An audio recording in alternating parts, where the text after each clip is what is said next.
الحيرة من أمري، فهنا علم وهنا نور وهنا منبع كل الفكر. نهر من فقه يتجلى بعقيدة صدق في صدري، لبيك أتيتك في لهف لسؤالك يا أهل الذكر.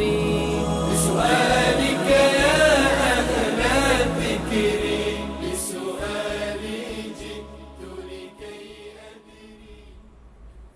بسم الله الرحمن الرحيم. الحمد لله رب العالمين، والصلاة والسلام على أشرف الأنبياء والمرسلين سيدنا ونبينا ومولانا محمد وعلى آله و اصحابه اجمعین.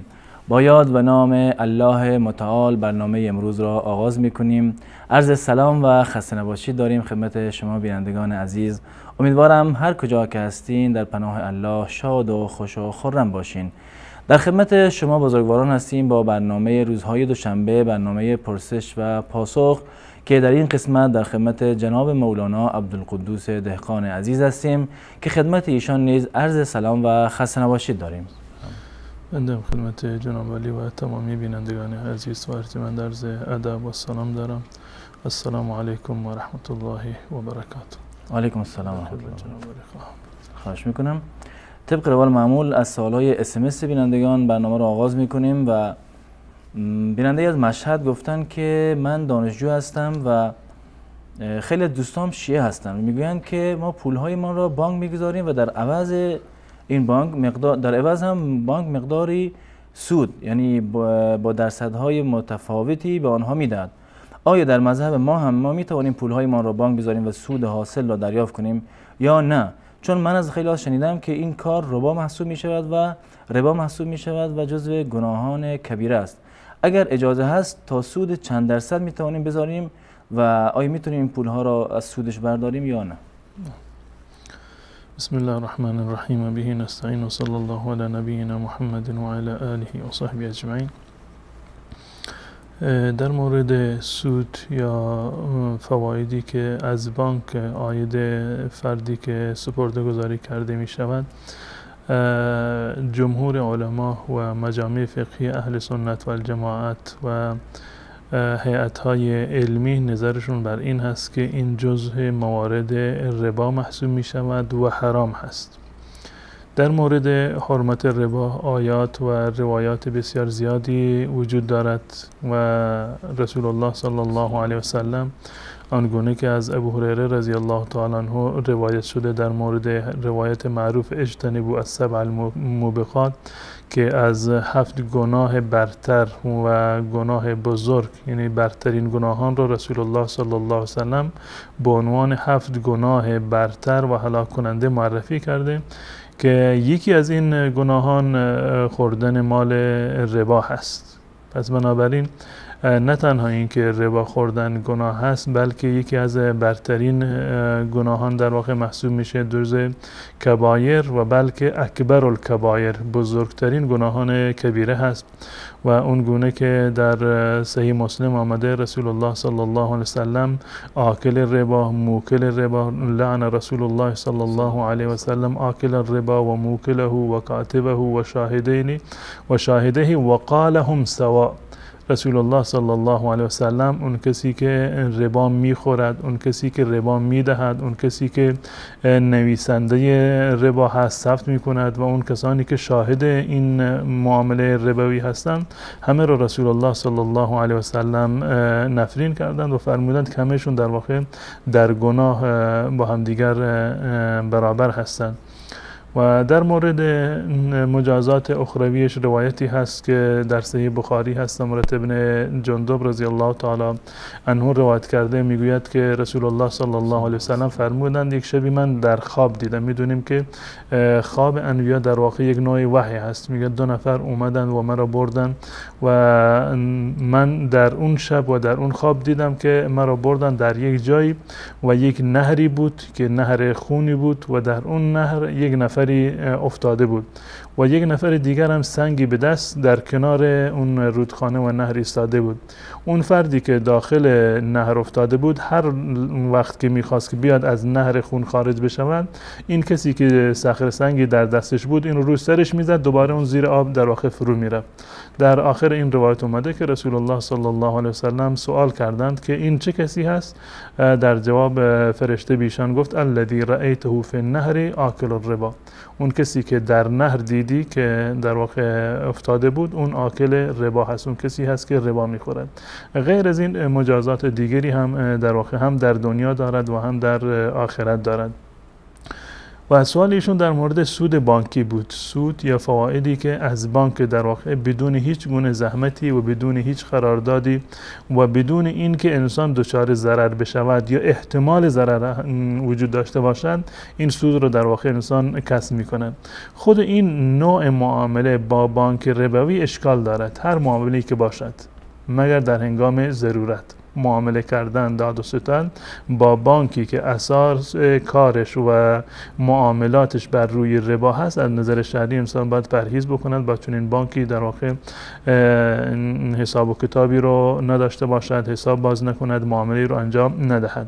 در فکر یک بانک اسلامی باشد، اون بانکی که در واقع اسلامی هست در اون حساب باز بکنند، یا نهایتاً اگر برای حفظ مال خودشون مجبور شدند و هیچ راه دیگری وجود نداشت، فقط در همین حد سپرده گذاری، نه اینکه معاملات دیگری انجام بشود یا سود بانکی در واقع استفاده بکنم. این سودی که در واقع از بانک میگیرند، ولو اینکه اونگونه که این برادر در واقع بینندهمون فرمودن، پولشون رو در بانک میگذارند و بانک ماهیانه مبلغی رو به اینها در واقع به عنوان سود مالشون میدهد. هیچ گونه قراردادی برای یک معامله یا برای یک کاری در میان اونها وجود ندارد. بانک با اون فردی که حساب باز کرده سپرده گذاری میکند قراردادی ندارد که من این مال تو را در فلان مثلا شرکت در فلان مسیر استفاده میکنم به نمایندگی تو و سود و زیانمون هرچی شد بنابر فلان درصد مثلا در میان هم دیگر تقسیم میکنیم، چون این قراردادی وجود ندارد. بانک در واقع عمل یک وسیط رو انجام میده، فقط یک وسیطی هست، میانجیگری هست در میان دو تا نفری که در واقع ربا میگیرند و ربا میخورند. الان یک فردی رو ما در نظر بگیریم، یک فردی میرود مال خودش رو در واقع به بانک میدهد، مال خودش رو به بانک در واقع میگذارد، در مقابل چیکار میکند؟ سود دریافت میکند. خودش مال خودش رو، پول سرمایه خودش رو در بانک گذاشته و بانک در مقابل چیکار میکند؟ به اون سودی میدهد. یک فرد دیگری نیازمند هست، میرود از بانک پول میگیرد، از بانک پول میگیرد و در مقابل این قرضی که از بانک گرفته پول پرداخت میکند. 1 میلیون از بانک گرفته، به جاش 1,500,000 میدهد. اون فرد 1 میلیون در بانک گذاشته، به جاش 1,500,000 میگیرد یا به صورت ماهانه 1% مشخصی رو دریافت میکنند. یعنی این که عملاً بانک در این میان فقط یک میانجی وسیط هست بین ربا دهنده و ربا گیرنده و این عمل حرامی هست. همان گونه که عرض کردم این بنابر قول جمهور علما و مذاهب اهل سنت و الجماعت در دایره ربا در واقع شمرده می شود و این ربا از نظر شرعی حرام هست، همان گونه که عرض کردم بلکه از بزرگترین گناهان هست. و اضافه بر این در روایت اومده که عبدالله ابن حنظله رضی الله تعالی عنه که غسیل الملائکه بودند، ایشون میگن که درهم یأکله الرجل و هو یعلم اشد من 36 زنیه. رسول الله صلی الله علیه وسلم فرمودند 1 درهم ربایی که انسان دیده و دانسته اون را بخورد مساوی هست با 36 مرتبه در واقع زنا کردن. حتی در روایت دیگر اومده که ربا 70 و اندی شعبه دارد و فر دارد، حداقلش مانند این است که انسان با مادر خودش زنا بکند. این گناه یعنی گناه بسیار عظیمی هست در این مورد، در مورد گناه ربا و این موردی که ایشون گفتن جزء موارد ربا شمرده می شود و به هیچ عنوان جایز نیست، ولو اینکه درصدش خیلی کم باشد. درصد در اینجا ملاک نیست، ولو اینکه 1%، نیم درصد هم که باشد، با این شرایطی که من درس کردم و توضیحی که دادم این جزء موارد ربا محسوب می شود و دریافت چون این چیزی جایز نیست. الان بالفرض اگر یک فردی نادانسته پول خودش رو در بانک گذاشته و یک سودی عایدش شده، از بانک زنگ زدن به طور مثال که به خاطر پولی که شما داری سود پول شما مثلا این اندازه بوده، این سود رو انسان چیکار بکند؟ آیا بگذارد که بانک استفاده بکند؟ بانک اساسا استفاده کرده از مال شما، سوء استفاده کرده از بانک شما، از مالی که شما در اونجا گذاشتید و اگر این رو شما دریافت نکنید در واقع شما کمک بیشتری کرده به بانک استفاده بیشتری از این مال ببرند. راه بهترش این است که این سود رو از بانک بگیرند و در منافع عمومی اینو در واقع مصرف بکنند. به یک فرد دیگری که نیازمند هست یا در مجالهایی که برای منفعت عامه هست اینو در واقع مصرف بکنند، اونم به نیت دفع مال حرام، نه به نیت این که کار خیری رو انجام داده، نه به نیت احسان و نیکوکاری، بلکه به نیت این که این مال ربا را که بر عاید شده به اون بهش رسیده به خاطر پولی که در بانک گذاشته اینو در واقع به یک صورتی باید دفع بکند و نیت ثواب و نیت صدقه رو در این زمینه نداشته باشد. خود همین که ما از خوردن مال حرام در واقع پرهیز کرده و اجتناب کرده، خود این عمل در واقع یک عمل نیک و صالحی است که در مقابل این ان شاء الله الله متعال به اون ثوابی رو عنایت خواهد کرد. ان شاء الله. جزاکم الله خیر. بیننده بعدی که مسئله رو بیان کردن از آلمان هستن و شاید این خاص کشور آلمان و یا این خود بیننده هم نباشه و برای خیلی ها رخ میده و گفتن که آیا دست دادن با نامحرم که با نیت بد نباشه و از روی عادت باشه گناه دارد یا نه؟ در مورد مصافحه کردن یا به تعبیرشون دست دادن یا سلام علیک کردن، یعنی مصافحه با دست با فرد نامحرم، این از دیدگاه تمام فقهای اهل سنت و الجماعت و تمام مذاهب این یک امر حرامی هست و در روایات رسول الله صلی الله علیه وسلم از این نهی کردن، بلکه توصیف و تمثیل بسیار سختی رو رسول الله صلی الله علیه وسلم در این زمینه دارند، اون گونه که مخل ابن یسار رضی الله تعالی عنه روایت کرده. در طبرانی این روایت اومده که میگوید که رسول الله صلی الله علیه وسلم فرمودند لأن یطعن فی رأس احدکم بمخیط من حدید خیر له من ان یمس امرأة لا تحل له. اگر در سر شما یک میخ آهنی فرو کرده بشود بهتر از این است که زنی را که برای شما حلال نیست، یعنی جز محرم های شما نیست، به اون در واقع شما دست بدهید یا اینکه پوستش را لمس بکنید. معنی دست دادن و مصافحه کردن هست. این گناه بسیار سنگینی هست و حتی میبینیم احیانا بسیار از مردم اینو توجیه میکنند که ما قلبمون مثلا پاک، نیت بدی رو نداریم و هیچ انگیزه شهوانی هم در وجود ما نیست، فقط یک نوع نمیدونم رسم هست و عادت مردم هست، باید این کار رو انجام بدیم. حتی رسول الله صلی الله علیه وسلم که دارای پاکترین قلب بوده، در این هیچ گونه شک و شبهه‌ای نیست که هیچ گونه مظنه بدی بر رسول الله صلی الله علیه وسلم نمیرفت. در روایات متعددی اومده که رسول الله صلی الله علیه وسلم فرمودند که من هیچ وقت دست یک زن رو لمس نمی کنم. یا روایت حضرت عایشه رضی الله تعالی عنها در صحیح بخاری هست که میگن ما مست ید رسول الله صلی الله علیه وسلم ید امرأة الا امرأة یملکها. دست رسول الله صلی الله علیه وسلم دست هیچ زنی رو لمس نکرده، یعنی با هیچ کسی، با هیچ زنی رسول الله صلی الله علیه وسلم دست ندادن مگر زنانی که برای رسول الله صلی الله علیه وسلم حلال بودند و محرم بودند و این دست دادن به زن نامحرم تحت شرایطی در واقع جایز نیست. انسان در هر چند که در واقع به این گمان باشه که این رسم هست یا عادت هست یا اینکه در دلش هم ولو اینکه عملا همین گونه باشد، واقعا همین گونه باشد، در دلش هیچ گونه انگیزه بدی رو نداشته باشد، باز هم این در واقع جایز نیست. و رسول الله صلی الله علیه وسلم در هنگام بیعت گرفتن از زنان که مردان رو با دست دادن و مصافحه بیعت می گرفتن، اما با هیچ زنی رسول الله صلی الله علیه وسلم به گونه‌ای که دست اون زن رو بگیرد بیعت نکردند و بیعت نگرفتند، بلکه با همون بیعت زبانی در واقع اکتفا کردند. پس بنابراین مسلمانان هم باید به اتباع از سنت رسول الله و دستور رسول الله صلی الله علیه وسلم از این مورد باید پرهیز بکنند. ان شاء الله. جزاکم الله خیر. بیننده بعدی گفتن که جماع فموی جایز است یا نه؟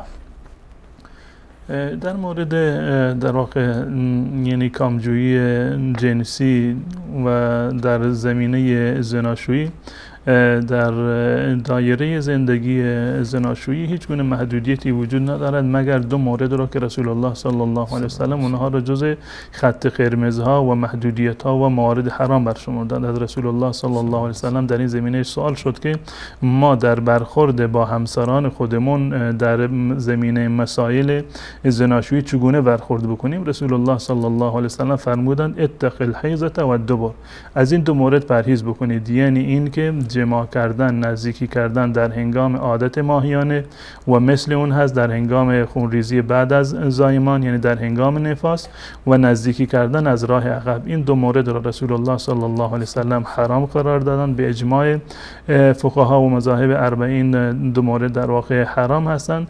غیر از این تمامی موارد دیگر هیچ گونه دلیلی برای حرمتشون نیست، جایز و مباح هستند و بستگی به نظر و سلیقه خود فرد دارد. جزاکم الله خیر. بیننده بعدی پرسیدن که آیا بعد از رکوع باید دوباره دست را بست؟ چرا؟ در مورد بستن دستها در هنگام رکوع که بعد از رکوع، نه در هنگام رکوع، در هنگام یعنی قامه که یعنی برخاستن بعد از رکوع هست، اختلاف دیدگاه و نظر وجود داره در میان فقها و عموم روایاتی که در این زمینه وجود دارد که در این هیچ گونه شک و شبهه نیست. تمام جمهور اهل سنت و الجماعت نظرشون بر این است که دست راست رو در هنگام قیام باید بر روی دست چپ بگذارند و دستها را ببندند. روایات مختلفی در این زمینه وجود دارند، مانند روایت سهل بن سعد هست که میگوید که کان الناس یؤمرون ان یضع الرجل یده الیمنى علی ذراعه الیسرى فی الصلاة، که در زمان رسول الله صلی الله علیه وسلم امر میشد به مردان یا به صورت کلی هم زنان در اینجا شامل هستند که دست راست خودش را بر ذراع دست چپ خودش در نماز بگذارند. این لفظ صلات که در اینجا اومده به صورت مطلق هست، یعنی در حالت قیام. ما میدونیم که در حالات دیگر دستها یک حالت مشخصی رو دارن که ثابت هست. مثلا در حال رکوع دستها باید بر روی زانوها باشند، به صورت کامل زانوها رو باید بگیرن. در هنگام سجده دستها بر روی زمین هستند. در هنگام قعده و اتکا دستها بر روی دو تا در واقع ران گذاشته میشوند. و از این موردی که این روایت سهل بن سعد حضرت بقیه روایت اومده که در نماز باید دست ببندند، این جمهور فقها نظرشون بر این هست که البته شاید جمهور نباشند، اکثریت نیستن در این زمینه، که هم در قبل از رکوع دستها باید بسته بشود به این صورت در هنگام نماز و هم بعد از رکوع که یکی از این حالت‌هایی هست که در واقع مشمول این حکم کلی در واقع می شود. این نظر برخی از فقها هست و برخی دیگر از فقها نظرشون بر این است که نه، بعد از رکوع یک حالت جداگانه‌ای هست، یعنی در حالت قیام نیست، یک حالت جداگانه هست و به صورت کلی خود بستن دستها در نماز به اتفاق مذاهب این جزء سنت ها هست. به اتفاق مذاهب نه در یعنی بعد از رکوع، حتی قبل از رکوع در حالت قیام بستن دستها جزء سنت های نماز هست. فرض کنیم اگر کسی بنابر عذری یا حتی بدون عذر هم دست باز نماز خون، هیچ گونه اشکالی ندارد، نمازش کاملا صحیح است و اعاده نماز بر اون لازم نیست. و این موارد جزء مواردی نیستند که اینها رو انسان تیتر بکنه و بزرگ بکنند اینها رو بر اساس اینها و بر محوریت اینها در واقع اختلافی در میان مردم به وجود بیاد. در مذهب امام احمد ابن حنبل رحمت الله علیه اون گونه که مرداوی در کتاب الانصاف در واقع نقل کرده که ایشون گفتن نمازگزار اختیار داره، به اختیار خودش هست که بعد از رکوع دستها را ببندد یا باز بکند. این وقتی که از رکوع بلند شد اختیار خودش هست که دستها را ببندد بر روی سینه یا اینکه دستها را باز بگذارد. در مذهب امام ابو حنیفه رحمت الله علیه گرچه عموما یعنی علمای احناف و در مذهب امام ابو حنیفه عموم مردم بر این عمل نمی‌کنند، یک قاعده رو گذاشتن در این زمینه. در کتاب الهدایه اگر اشتباه نکنم این قاعده وجود دارد که هر قیامی که در اون قیام ذکر مسنونی هست، بستن دست در اون قیام هم سنت هست. هر قیامی که در آن قیام ذکر مسنونی وجود دارد، بستن دستها در آن قیام هم جزء سنت ها هست. و همه میدونیم که یعنی در قیام، یعنی در قومه، یعنی بعد از رکوع ذکر مسنونی وجود دارد، سمی الله لمن حمد ربنا لك الحمد، یا بقیه از کاری که از رسول الله صلی الله علیه وسلم در این زمینه ثابت شده. بنابراین قاعده یا بنابراین ضابطه که در فقه امام ابو حنیفه رحمت الله علیه نقل شده، اساسا باید که در مذهب حنفی هم دستها رو میبستند. اما من سراغ ندارم از علمای احناف که کسی چنین فتوایی رو در واقع داده باشه و در مذهب امام احمد هم عرض کردم که این جز مواردی هست که اختیار داره فرد که دستها رو ببندد یا نبندد. به هر صورت چه شما دستها رو ببندید یا اینکه دستها رو نبندید، در هر دو صورت نماز شما جایز هست و هیچ گونه مشکلی وجود نداره. اگر دستها رو باز گذاشتید هم کار خوبی رو انجام دادید. نظر جمهور فقها در این زمینه این هست، جمهور و اکثریت فقها نظرشون بر این است که بعد از رکوع دستها باید به صورت باز گذاشته بشود. یک تعدادی دیگر از فقها مانند امام احمد رحمت الله علیه اینو اختیاری قرار دادند و برخی دیگر از فقها هم این رو ترجیح دادند که بعد از رکوع هم جز قیام هست، یعنی قبل از رکوع و بعد از رکوع حکمش را یکی گفتند و گفتند که سنت از دستها را در واقع ببندید. هر دو گونه رو که شما عمل کردید هیچ گونه اشکالی در این زمینه وجود ندارد. جزاکم الله خیر. در اینجا اتاق فرمان خواهش میکنم که شماره تماس بینندگان عزیز رو زیرنویس بکنم و از بینندگانم درخواست دارم که لطف کنید که کسانی که میخوان از الان تماس بگیرن لطف کنید سوالاشون آماده باشه و وقتی که تماس وصل شد از طریق تلفن با ما صحبت بکنن، منتظر نباشن صداشون در تلویزیون پخش بشه. جناب مولانا بیننده بعدی گفتن که آدم وقتی که شیطونی یا جنوب میشه آیا باید غسل بکنه؟ در مورد احتلام یعنی این که انسانی اعم از این مرد یا زن در هنگام خواب در عالم رؤیا در واقع به ذهنش بیاد و خواب ببینه که عمل جنسی رو انجام میدهد. این از نظر فقهی و در اصطلاح فقهی اسمش هست احتلام. کسی که احتلام بشود از نظر شرعی حکمش چی هست؟ کسی که احتلام شده از دو حالت خالی نیست. یکی این که بعد از این که بیدار شده اثر احتلام رو میبیند. در واقع میبیند. در این هیچ گونه شکی وجود نداره که این فرد در واقع جنوب هست و باید غسل بکنه. اما گاهی وقت چه بسا که پیش بیاد انسانی بیادش هست که احتلام شده، یعنی بعد از اینکه بیدار شد بیادش هست که خوابی رو در این زمینه دیده بوده اما اثری از در واقع منی بر لباسش نیست، هرچی نگاه میکند اثری رو نمیبیند. در این زمینه غسلی بر چنین شخصی لازم نیست. این در مورد خود احتلام هست. و در مورد اصل خود جنابت، به صورت کلی خود جنابت، هر کسی که جنوب بشود حکمش این است که باید غسل جنابت رو انجام بدهد. هر کسی که حالت جنابت به اون دست بدهد، جنوب بشود، باید غسل جنابت رو در نزدیکترین فرصت انجام بدهد، بهتر و اولاتر است. هر چه زودتر غسل بکند این بهتر است. حالا جنابت با چه چیزی حاصل می شود و در چه صورت‌های انسان جنوب می شود؟ دو حالت در این زمینه بیشتر نیستند. حالت اولی حالت جماع هست، این حالت همبستری که زن و شوهر با هم دیگر همبستری در واقع بکنند، ولو این که انزالی صورت نگیرد، ولو این که زن و شوهر در واقع ارضا نشده باشند، به مجرد این که جماعی صورت گرفته باشه و هم بستر شده باشند در واقع بر اونها غسل واجب هست. به دلیل روایتی هست که در صحیحین هست که رسول الله صلی الله علیه و سلم فرمودند اذا جلس بین شعابها الاربع ثم جهدها فقد وجب الغسل. در روایت مسلم یک زیادتی در این زمینه آمده است که ولو لم ينزل، گرچه انزال هم نشده باشد و ارضا نشده باشد باز هم در واقع غسل بر اون در واقع لازم هست. این حالت اول هست.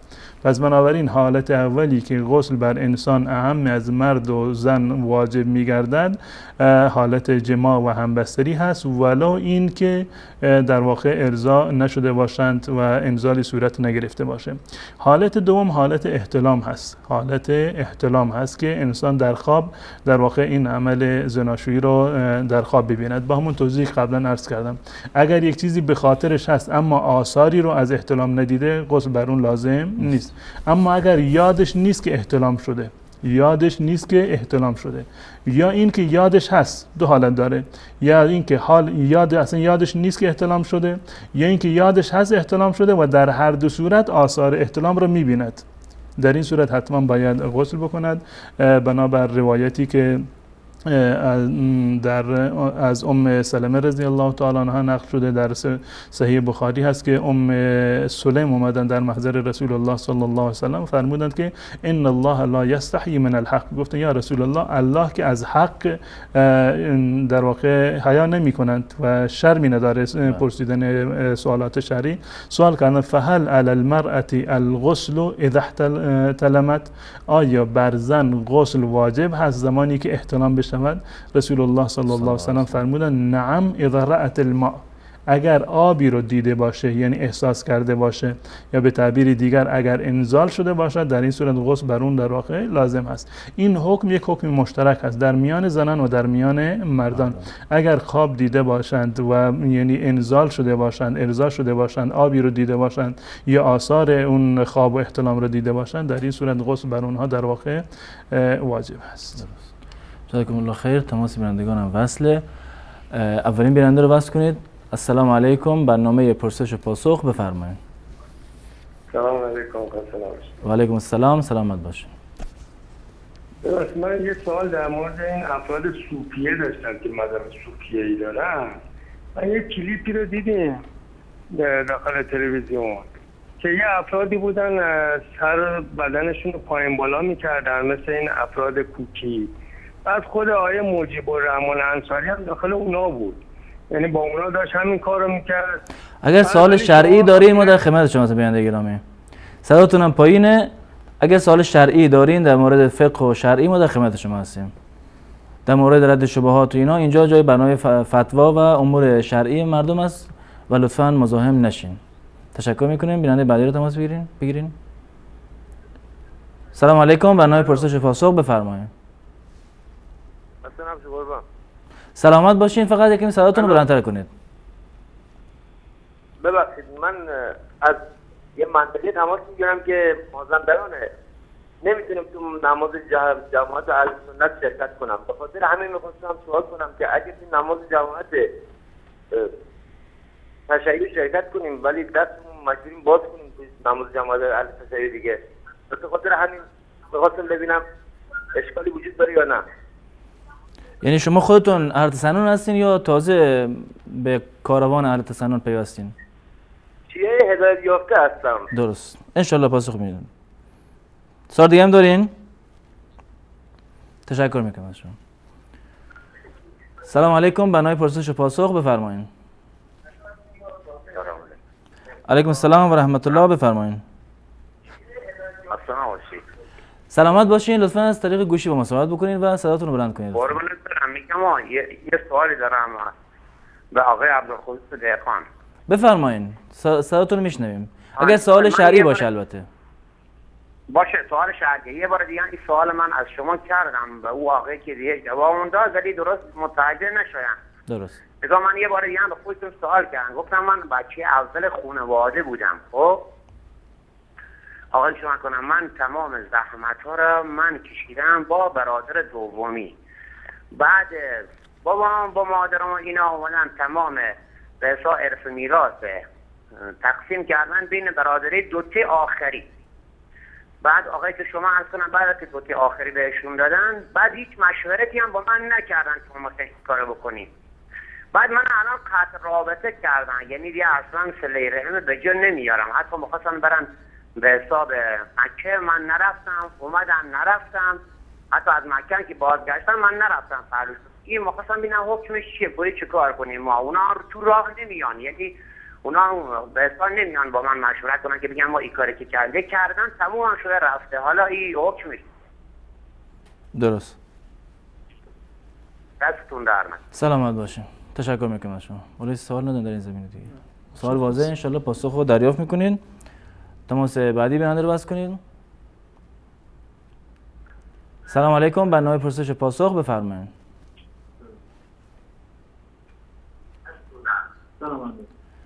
علیکم السلام و رحمت الله، بفرمایید.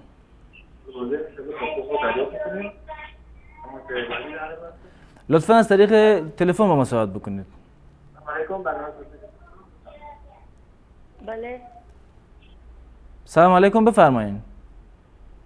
علیکم السلام و رحمت الله. بفرمایید.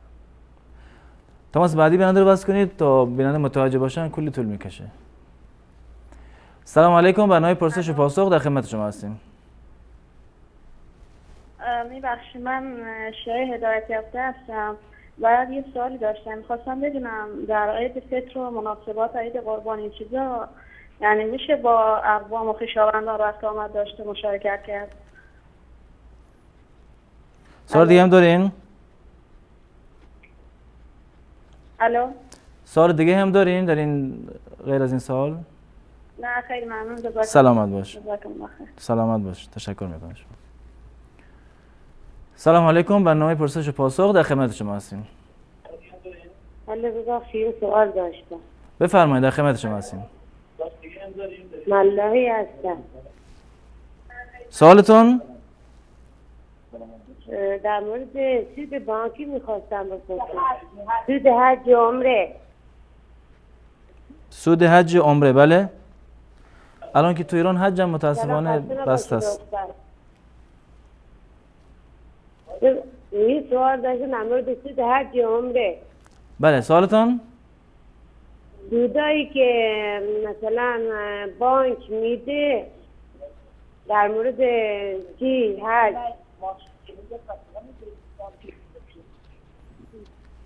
الو. بله، دنبال سوالتون بگید. سودهایی که بانک میده برای رفتن به حج درباره حج عمره. بله بله. حج عمره و تیفر اون سودا که حج عمره برای ما میدی ما اهل تسنن هستیم. درست. اون سودا که درباره حج عمره برای ما میده ما میتونیم به تیفر اون پولا برای وقتی ماشینای ما جنیبه میشن یا چی میشه میتونین اون پولا برای دولت دیگه برگرده یا نه؟ درست. سوال دیگه هم دارین؟ سوالی دیگه ندارم. خیلی ممنون هستم. سلامت باشین. تشکر میکنم. سلامت باشین. سلام علیکم، برنامه پرسش و پاسخ در خدمت شما هستیم. سلام استاد، خوبی؟ سالمی؟ سلامت باشین، در خدمت شما هستیم. ببخشید یک سوال داشتم. بفرمایید، سوال شهری اگه هست در خدمتتون هستیم. یکی از فامیلای ما زن خواهرزاده‌ش رو برده بود، باش ازدواج کرده بود، یعنی فرار کرده بود. خب الان نزدیک 3-4 تا بچه دارن. اینا طلاق هم نگرفته با شوهر قبلی. میخواستم ببینم اینا. ببخشید، یعنی به چه صورت بود؟ یعنی اون زن شوهر داشته با کسی دیگه فرار کرده یا بدون اجازه ولی امرش فرار کرده؟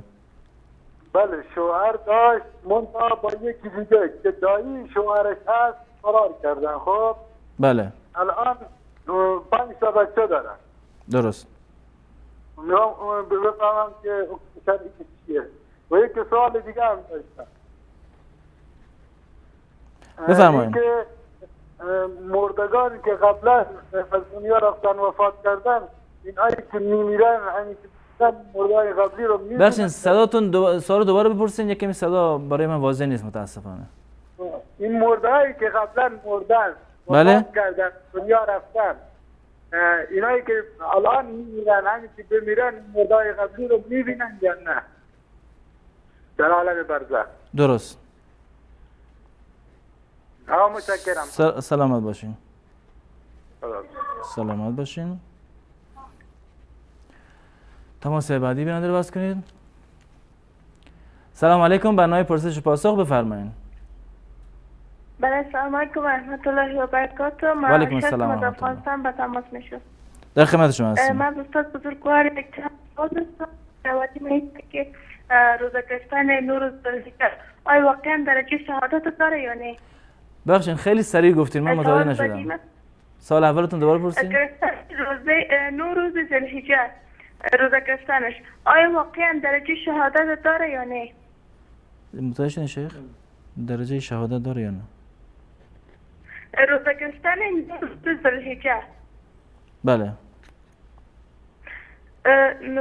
این است که آیا ما میتونیم به خاطر کشتن مرچه از دوای حشره‌کش استفاده کنیم؟ ما میتونیم که مرچه ها را از بین ببریم چون در خانه ما زیاد مرچه پیدا شده. سوال بعدی؟ و سوال بعدی ما است که چیکار کنیم که یک حافظه قوی داشته باشیم و چی را بخوانیم که از وسواس و چیزهای کفرآمیز که دل ما پیر میشه به شرط نجات برسیم. دیگر از باشین. آخر از استاد خواهش میکنم که بر ما دعا کنم. سلامت باشین. خداحافظ، وقتم خوش. سلامت باشین. تشکر میکنم از شما. تماس بعدی بیننده رو بس کنید. سلام علیکم، برنامه پرسش پاسخ در خدمت شما هستیم. سلام علیکم. و علیکم السلام. سلامت باشین. من دو تا سوال داشتم راجع به نماز بود. بفرمایید. سوال اولتون؟ سوال اولم ما هر نمازهای 4 رکعتی 2 تا تشهد داریم. ما بین این 2 تا تشهد نمیتونیم پاهامون رو به صورت عمودی بذاریم.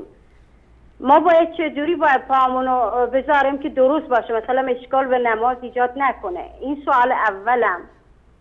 چون من قبلا نماز نمیخوندم، من شیعه هدایت شده هستم، ولی الان میخوام نمازم رو درست بخونم. این درست. سوال اولم. یعنی سوال دومم کیفیت نشستن در حالت اتحیات رو میپرسید شما؟ گفتم بله، پامون درد بله. میکنه که نمیتونه صدا عمودی بشه. بله. سوال دومتون؟ سوال دومم اکثر موقع مثلا لباسای زمانی که از سجده بلند میشیم لباسمون گیر میکنه به پامون، تو نماز میافتیم. آیا اشکال داره برای نماز باید از نو شروع کنیم؟ چون برای من خیلی وقت پیش اومده لباسم بلند میمونه زیر پام، میافتم تو نماز. درست. خیلی ممنون. سوال دیگه ندارین؟ تشکر میکنم از شما. خیلی ممنون. سربلند دنیا و سلامت آخرت باشین. باشین. سلامت باشید. خیلی همچنین ممنون. شما. سلامت باشید. تماس بعدی بیننده رو بس کنید. سلام علیکم، برنامه پرسش و پاسخ، بفرمایید. سلام علیکم، بفرمایید بیننده گرامی. صدای شما وصل شده. تماس بعدی بیننده رو بس کنید.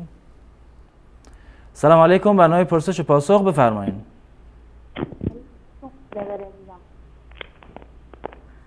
یک سوال داشتم. سوال اولتون؟ سوال اول من نمی شیخ صاحب بگوین چی کنن نمی اتحاد شوهر چی رقم است؟ این سوال اول. درست. سوال دویمم که امی شوهرم زیاد قایم دختر و قایم نامحرم گپ میزنه، بسیار جگرخون میشن دم خانه، ما قطیش یعنی گپ میزنم، ما جنجالش میکنم. آیا این گناه؟ سوال بعدی؟ من سوال بعدی ممی پدرم فوت کرده، مرا میگه که پیسه روان نکده بیاد رای ده مادرت، خلاص در دستی ما آمدی، خانه شوهر که آمدی خلاص دیگه با مادر پدر دیگه خلاص حق نداره. درست. سوال دیگه هم دارین؟ دیگه امی نمازی که سیاسر میخوانه آیا قایم مرد یک برابر است؟ امی پایش امی یک زن دمه میگه که درست نیست نمازی تو که میخوانی. نماز چی؟ نماز زن و مرد یعنی؟ نمازی که این زنا که میخوانه باید سینش پیش برش میگه در زمین میگه میته بتسبانی و چی بگه درست. گپارا میزنه. درست. سوال واضح؟ دیگه یک بیادرم صغیر، چند بیادر صغیر دارم، یک 4 ریال برش روان کردم، بریم تا نمیته. میگه چرا روان کرده؟ میگه چرا دمه نمیت که ما بخورم؟ میگه چرا در بیادر روان کرده؟ میگه درست. بازی میشنوم از برنامه شما که اتحاد شوهر بکنی 5 وقت نماز به وقتش بخونی آیا جنت میری. آیا من میتونم سری ما اتحاد شوهر بکنم؟ اما توضیح بدین با ما. درست. انشالله. تشکر میکنم از شما. خداوند سلامت باش. برنامه‌تون کامیاب کنه. آخرین تماس بیننده رو بس کنید. سلام علیکم، برنامه پرسش و پاسخ، بفرمایید. سلام علیکم و رحمت الله. و علیکم السلام و رحمت الله، در خدمت شما هستیم. سوال ما این بود که مثلا یک شخصی که دچاری وهم شده است، هر طور مثلا فکرش با آخرت مثل یا مرگ میرسد، وهم زده میشود، میترسد. در باره این کم کرد. یعنی برای درمانش میخوای درمان ترس و خوف؟ بله برای درمان ترس. درست. سوال دیگه ندارین؟ نه تشکر میکنم از شما. بینندگان عزیز، اینجا سالها را متوقف میکنیم و اگر انشاءالله وقت شد دوباره تماس شما بینندگان را میگیریم. در اینجا با هم یک میان برنامه کوتاهی میبینیم، دوباره باز خواهیم گشت، در خدمت شما عزیزان خواهیم بود. با ما باشید.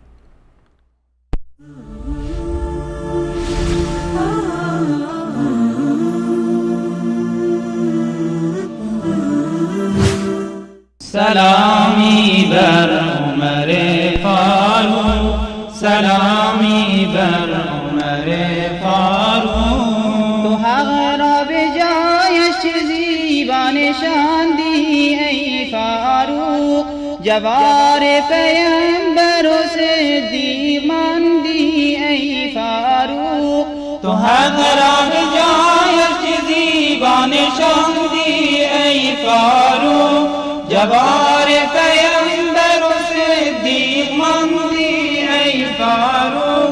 تو فاروق اعظم و یار نبی المصطفى، سلامی بر عمر فاروق، سلامی بر عمر فاروق. تو حق را به جایش چه زیبا نشاندی ای فاروق، جوار پیمبر و صدیق ماندی ای فاروق.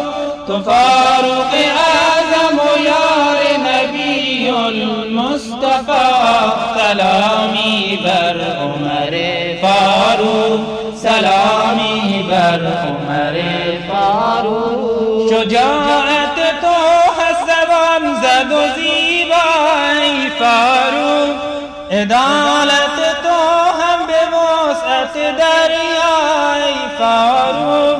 تو داماد شیر خدا مرتضایی ای فاروق، سلامی بر عمر فاروق، سلامی بر عمر فاروق. شجاعت تو از زبان زد و زیبا ای فاروق، عدالت تو هم به وسعت دریا ای فاروق.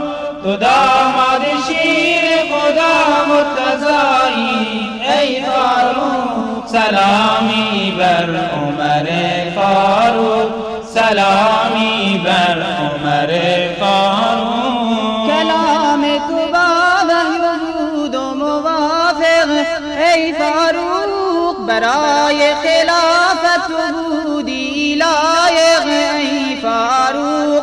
چه زیبا زیستی وقت خلافت ای فاروق، سلامی بر عمر فاروق، سلامی بر عمر فاروق. تو حق را به جایش چه زیبا نشاندی ای فاروق، جوار پیمبر و صدیق ماندی ای فاروق.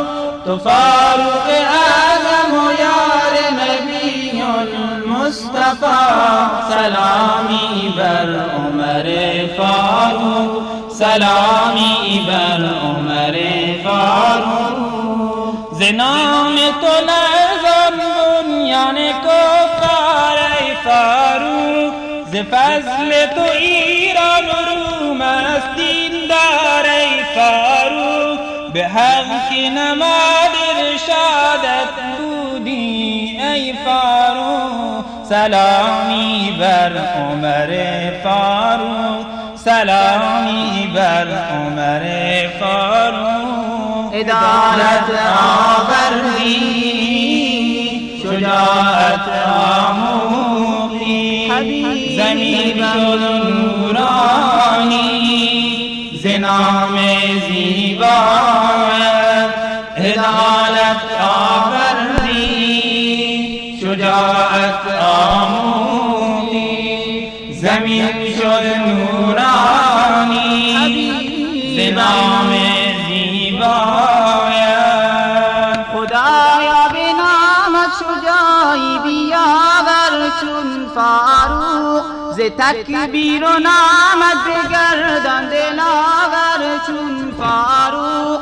کنون زاهدان شد منور ز نامت ای فاروق درود و سلامی ز جمع همه باد بر فاروق سلامی بر عمر فاروق سلامی بر عمر فاروق تو حق را به جای زیبا نشاندی ای فاروق جوار پیامبر و صدیق ماندی ای فاروق تو حق را به جای زیبا نشاندی ای فاروق جوار پیامبر و صدیق ماندی ای فاروق تو فاروق اعظم و یار نبی المصطفى سلامی بر عمر فاروق سلامی بر عمر فاروق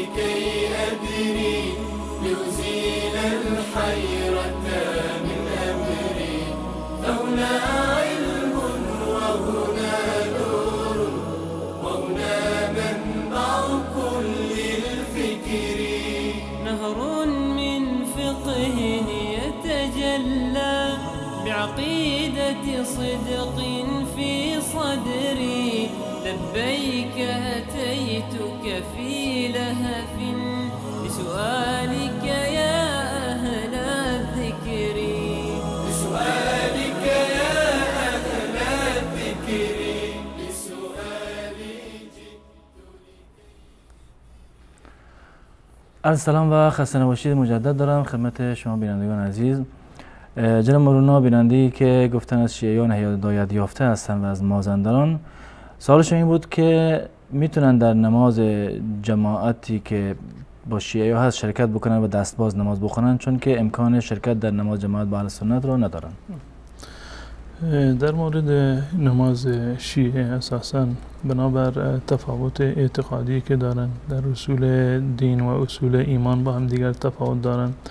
بسیاری از مواردی رو که در عقیده اهل سنت و الجماعت شرک شمرده می شود و خلاف شرع است، برعکس در مذهب شیعه چه بسا که برایش فضایل خیلی زیادی رو هم در واقع تراشیده باشند. هم از نظر اعتقادی و هم از نظر فقهی هم در مسائلی اختلاف وجود داره.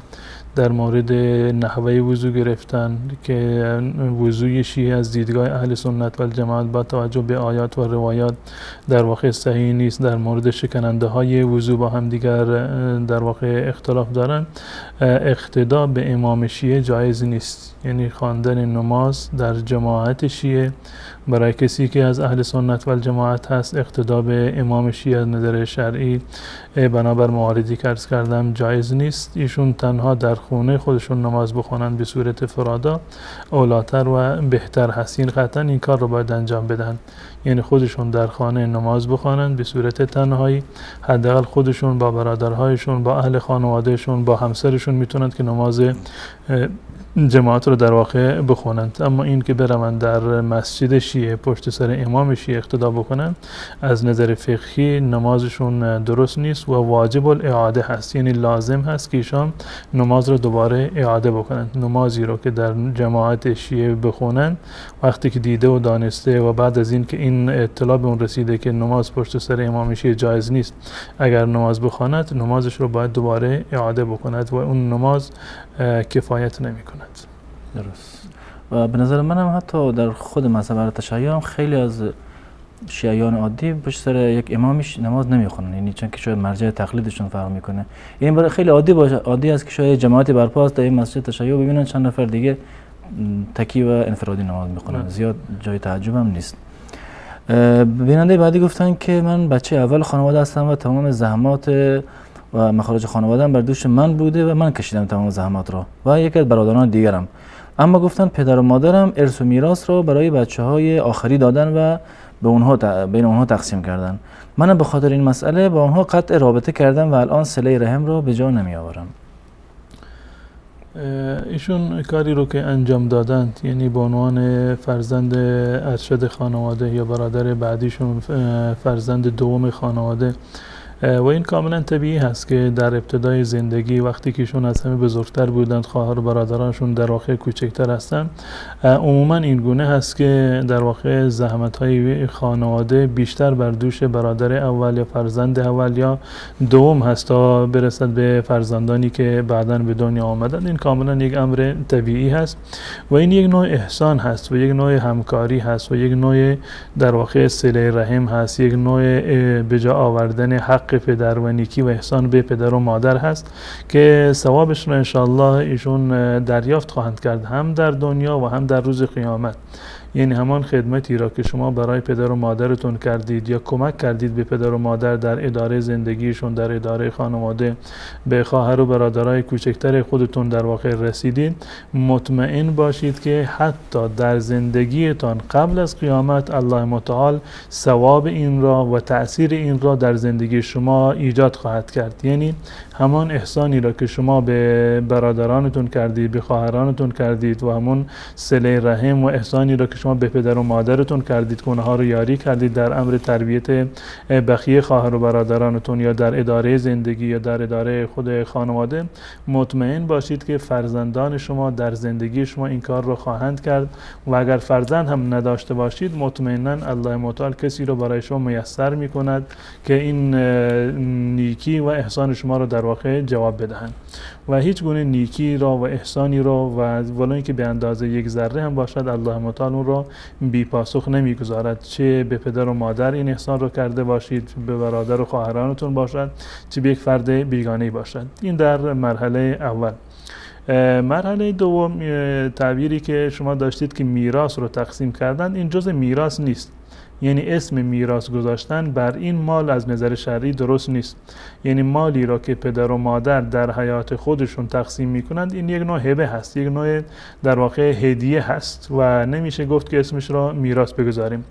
پدر و مادر از نظر شرعی باید مراعات بکنند. این یک حکم شرعی هست که باید مراعات بکنند، یعنی در مهر و محبت خودشون، یعنی حداقل در ظاهر رفتار خودشون، یا اینکه در موارد هدیه دادن و بذل و بخشش در امور مادی باید حتما مراعات بکنند تا اینکه در میان برادران و خواهران در واقع دلرنجی به وجود نیاد. یه فردی اومد پیش رسول الله صلی الله علیه وسلم و گفت که رسول الله تو شاهد باش که من این برده خودم را به فلان فرزندم بخشیدم.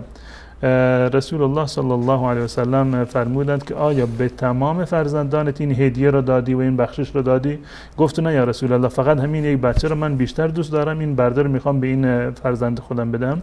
رسول الله صلی الله علیه وسلم فرمودند که مرا بر ظلم شاهد نگیر. یعنی این کاری هست که شما انجام میدید ظلم، ناروا هست، مرا شاهد نگیر.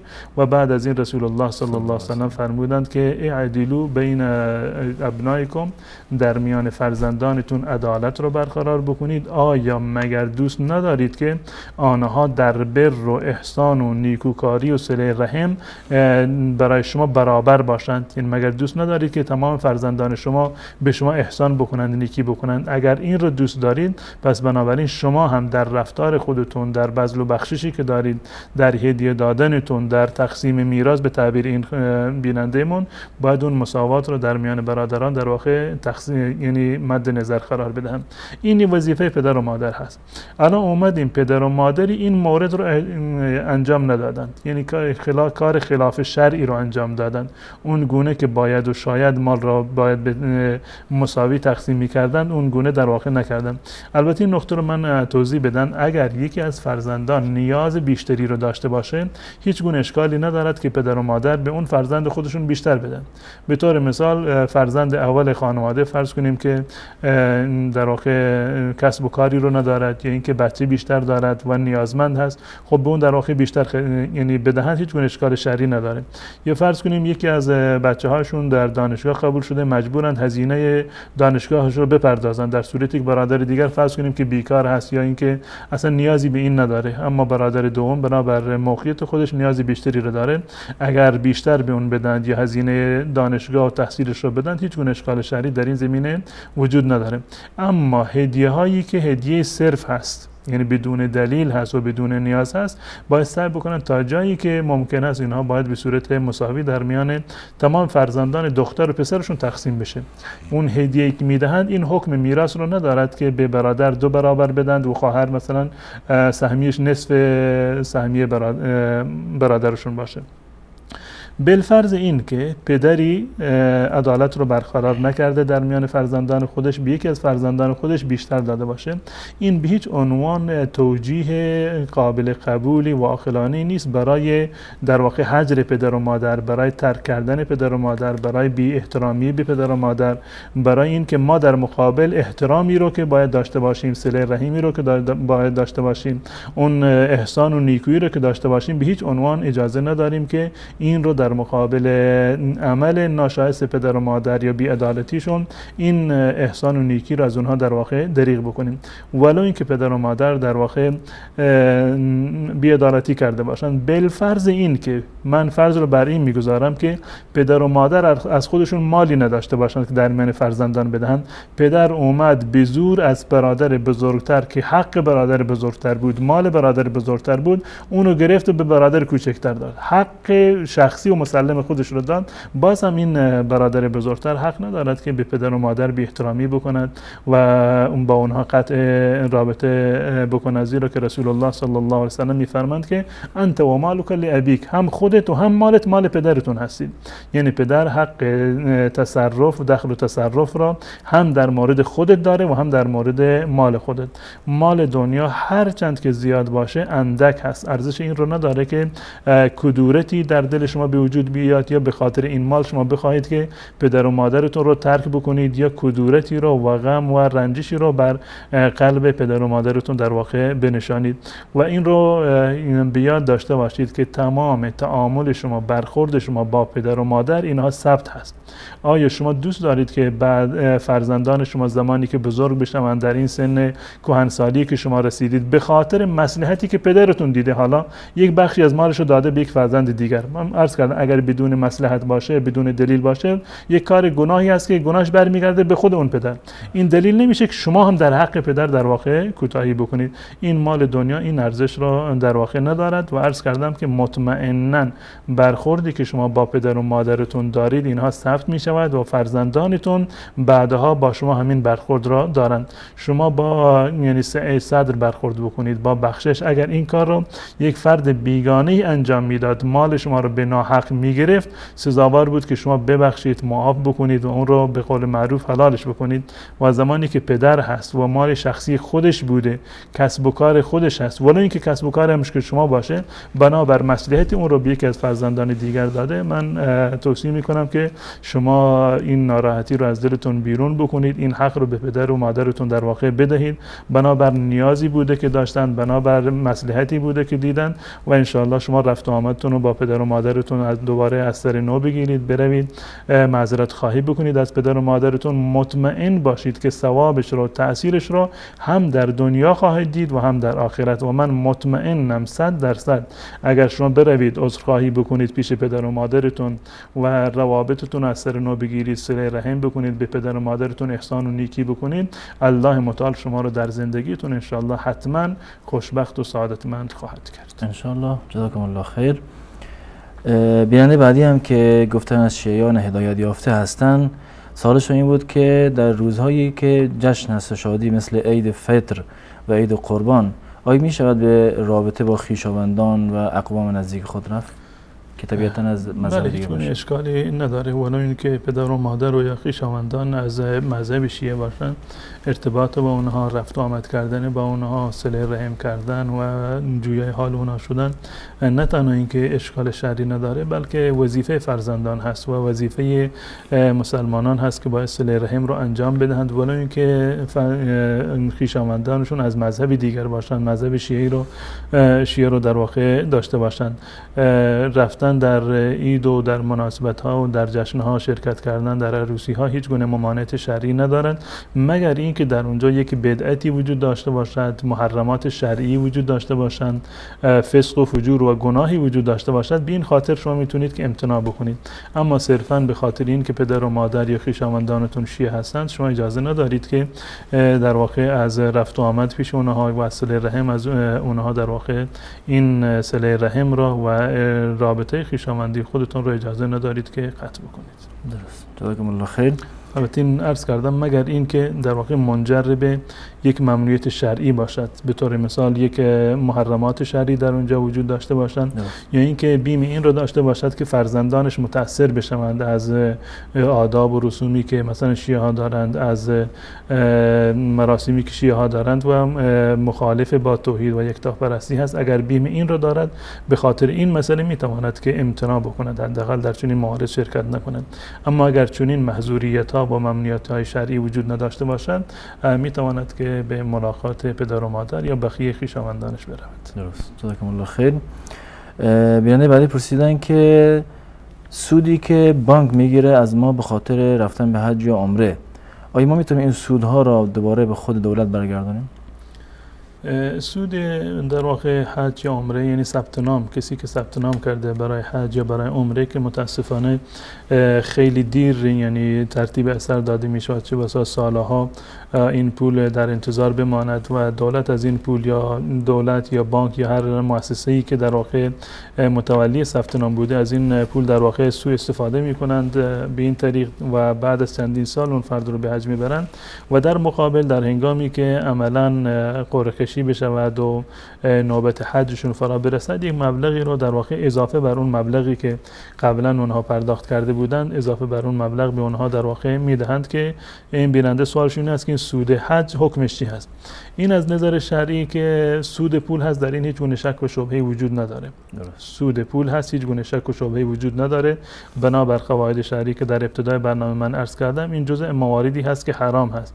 یعنی هر گونه سودی که از پولی که شما به کسی دیگر قرض دادید از اون دوباره اینو دریافت میکنید، این در واقع جزء موارد ربا شمرده میشود و استفاده از اون در اساس برای شما جایز نیست.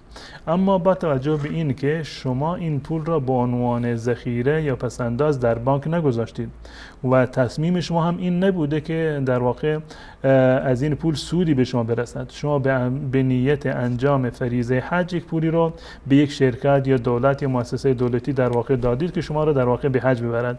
هدف شما تجارت نبوده، هدف شما صرفاً رفتن به حج بوده و اصلا شاید هم امید این رو نداشتید که یک روزی به شما یک چنین سودی رو در واقع بدهند. همون گونه که عرض کردم، شما می توانید که این پول رو بگیرید و سعی بکنید که این رو در جای عمومی مصرف بکنید. حتی مواردی که ایشون اشاره کردن به نظر من اشکال چندانی رو هم نداره که اگر یک سری مالیات هایی هست که به زور از مردم گرفته میشوند، مانند جریمه هایی که چه بسا بی‌مورد باشه، بخواند که خود این پول رو در این زمینه صرف بکنند، به نظر من اشکال چندانی در این مورد ان شاء الله که نخواهد داشت. جزاکم الله خیر.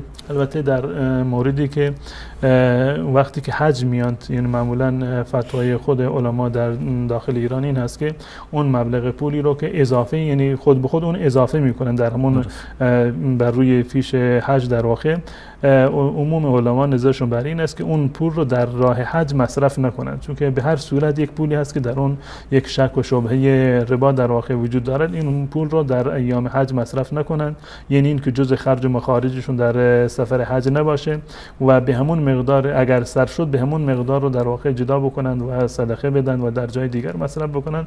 این فکر میکنم علمای فتوایی هست که علمای داخل ایران این فتوا رو دادند. جزاکم الله خیر. بیننده بعدی گفتن که یکی از فامیل هاشون زن خواهرزاده‌اش را که پسر خواهرش میشه را برده و با اون ازدواج کرده و الان 3-4 تا هم بچه دارد، حکم این ازدواج چیست؟ تا زمانی که اون شوهر قبلی اون خانم در واقع طلاق نداده باشه اون فرد رو، یعنی اینکه خانم بنابر دلایل شرعی و دلایل قانونی از دادگاه شرعی طلاق نگرفته باشد، ازدواجشون ازدواج صحیحی نیست. ازدواج صحیحی نیست تا زمانی که شوهر قبلی طلاقش نداده یا از طریق دادگاه بنابر دلایلی طلاق خودش را نگرفته باشد، ازدواج کردن با مرد دیگری از نظر شرعی جایز نیست و این ازدواج کاملا نامعتبری هست و دقیقا مثل زنا هست که هیچ گونه وجاهت شرعی و جواز شرعی رو ندارد. درست. جزاکم الله خیر. بیان بعدی گفتن که مرده هایی که جدید فوت میکنن، آیا مرده هایی که قبلا فوت کردن رو میبینن در برزخ؟ عالم برزخ یک عالمی هست که در واقع ویژگی های اون عالم برزخ را و جهان آخرت را به صورت کلی ما نمیتوانیم که با معیارهای عقلانی خودمون یا با معیارهای دنیوی خودمون در واقع بسنجیم. یک جهانی دیگر هست، عالمی دیگر هست با معیارهای دیگر و با قوانین دیگر و با کیفیت کاملا خاص به خودش رو دارد. در زمینه اینکه آیا مردگان در روز قیامت یا به صورت کلی بعد از وفاتشون قبل از برپا شدن قیامت آیا همدیگر رو زیارت میکنند میبینند، در این زمینه روایات متعددی در واقع وجود دارند که بسیار از اونها صحیح هستند یا حسن هستند، مانند روایتی که حضرت ابو ایوب انصاری رضی الله تعالی عنه روایت کرده که در اون روایت اومده زمانی که یک انسان مؤمن میمیرد، اهل رحمت این بندگان صالح الله متعال در اونهایی که در عالم برزخ هستند اونها به استقبال این روح در واقع میآیند. یعنی زمانی که یک فردی تازه فوت میکند، مردگانی که قبلا در واقع فوت کرده بودند و اهل رحمت بودند و اهل بهشت بودند اونها به استقبالش در واقع میان و در این روایت اومده که اون کسانی که قبلا مرده بودند از این مرده تازه وارد سوال میکنند که فلانی حالش چطور هست، میگه که خوبه، فلانی زنده هست و فلانی سوال میکنند از زندگان، تا اینکه مثلا سوال میکنند فلانی مثلا حالش چطور هست، میگه ای فلانی که خیلی وقت قبل از من مرده بوده، میگن که پس پیش ما نیومده، پس حتما اهل جهنم بوده. در این روایت اومده وقتی سوال میکنه که فلانی میگوید که قبل از من فوت کرده و این اهل بهشت و انسان‌های نیکوکار و صالح وقتی که اون رو ندیدن میگوید که حتما اون رو جای دیگر بردن، یعنی اون رو بردن در جهنم. این روایت رو عرض کردم که در طبرانی این رو نقل کرده و شیخ البانی رحمت الله علیه این روایت رو گفتند که صحیحه و روایت دیگری در این زمینه هست مانند روایت ابو قتاده در سنن بیهقی هست که دقیقاً یک چیزی رو در همین مورد هست که رسول الله صلی الله علیه و سلم فرمودند که وقتی که فردی از شما برادر مسلمانش را غسل و کفن میدهد به صورت دقیق اون غسل و کفنش بدهد، یعنی کفنش را در واقع درست و کامل بکند. در ادامه روایت اومده که فانهم یتزاورون فی اکفانهم، که مردگان در روز قیامت با همین کفنهای خودشون با هم دیگر در واقع ملاقات میکنند. به صورت کلی این ثابت هست که مردگان بعد از این که میمیرند اگر اهل بهشت باشند در یک جایی هستند و همدیگر رو ملاقات میکنند و این مرده‌ای که تازه از دنیا رفته و به جمع مردگان پیوسته حال و احوال زندگان را از اون میپرسند و همدیگر را ملاقات میکنند. این مورد ثابت هست از احادیث رسول الله صلی الله علیه و سلم. جزاکم الله خیر. بیننده بعدی گفتن که روزه گرفتن 9 ذوالحجه آیا درجه شهادت دارد یا نه؟ به صورت کلی چنین چیزی وجود نداره که روزه گرفتن 9 ذوالحجه یا روزه گرفتن 9 روز اول ذوالحجه در واقع چنین فضیلتی رو داشته باشه که به مقام شهادت یا شهید انسان برسه. به صورت کلی عرض کردم که در این زمینه روایات متعددی از رسول الله صلی الله علیه و سلم به صورت کل دهه ذوالحجه یا به صورت یا خاص برای روز 9 ذوالحجه وارد شده که چنین فضیلتی رو که برابر با شهادت برسه یا انسان مقام شهادت رو دریافت بکنه، چون این چیزی رو من به خاطر ندارم چه فضیلت داره؟ فکر کنم وجود نداره. در این زمینه روایاتی هست به طور مثال مانند روایتی هست که در صحیح بخاری هست که رسول الله صلی الله علیه و سلم فرمودند ما من ایام العمل الصالح فیهن احب الی الله من هذه الایام العشر، که در میان تمام روزها چنین عمل صالح در هیچ روزی و در هیچ زمانی چنین ارزش و ثوابی رو ندارد که در این دهه این ارزش و ثواب رو دارند که رسول الله صلی الله الله علیه وسلم بسیار تاکید کردند بر این که در این ایام نماز و روزه و زکات و حج را و اعمالی رو که انسان میتواند انجام بدهد، ارزش عمل در این روزها در واقع زیاد می شود و در روایت اومده در مورد 9 ذوالحجه که یک روز کفاره گناهان 2 سال می شود، سال گذشته و سال جاری در واقع الله تعالی این گناهان رو کفاره می کند. این روایاتی هست که ثابت هستند در مورد فضیلت روزه گرفتن روز 9 یا اعمال صالح به صورت کلی در دهه اول ذوالحجه، اما این که برابر با شهادت یا شهید برسن چون این روایتی رو من به خاطر ندارم. تشکر میکنم از شما. استفاده از حشره کش و موادی که باعث کشتن حشره ها می شود برای کشتن مورچه و بقیه حشره ها آیا جایز است یا نه؟ بله، کشتن حشراتی که به صورت کلی موذی هستند و مزاحم زندگی انسان می شوند، کشتنشون از نظر شرعی جایز هست با طرق و راه‌های مختلفی که وجود داره، مانند استفاده کردن از سمه‌هایی که به عنوان حشره کش هستند. استفاده از کردن از اینا هیچ گونه اشکال شرعی ندارد، جایز هست.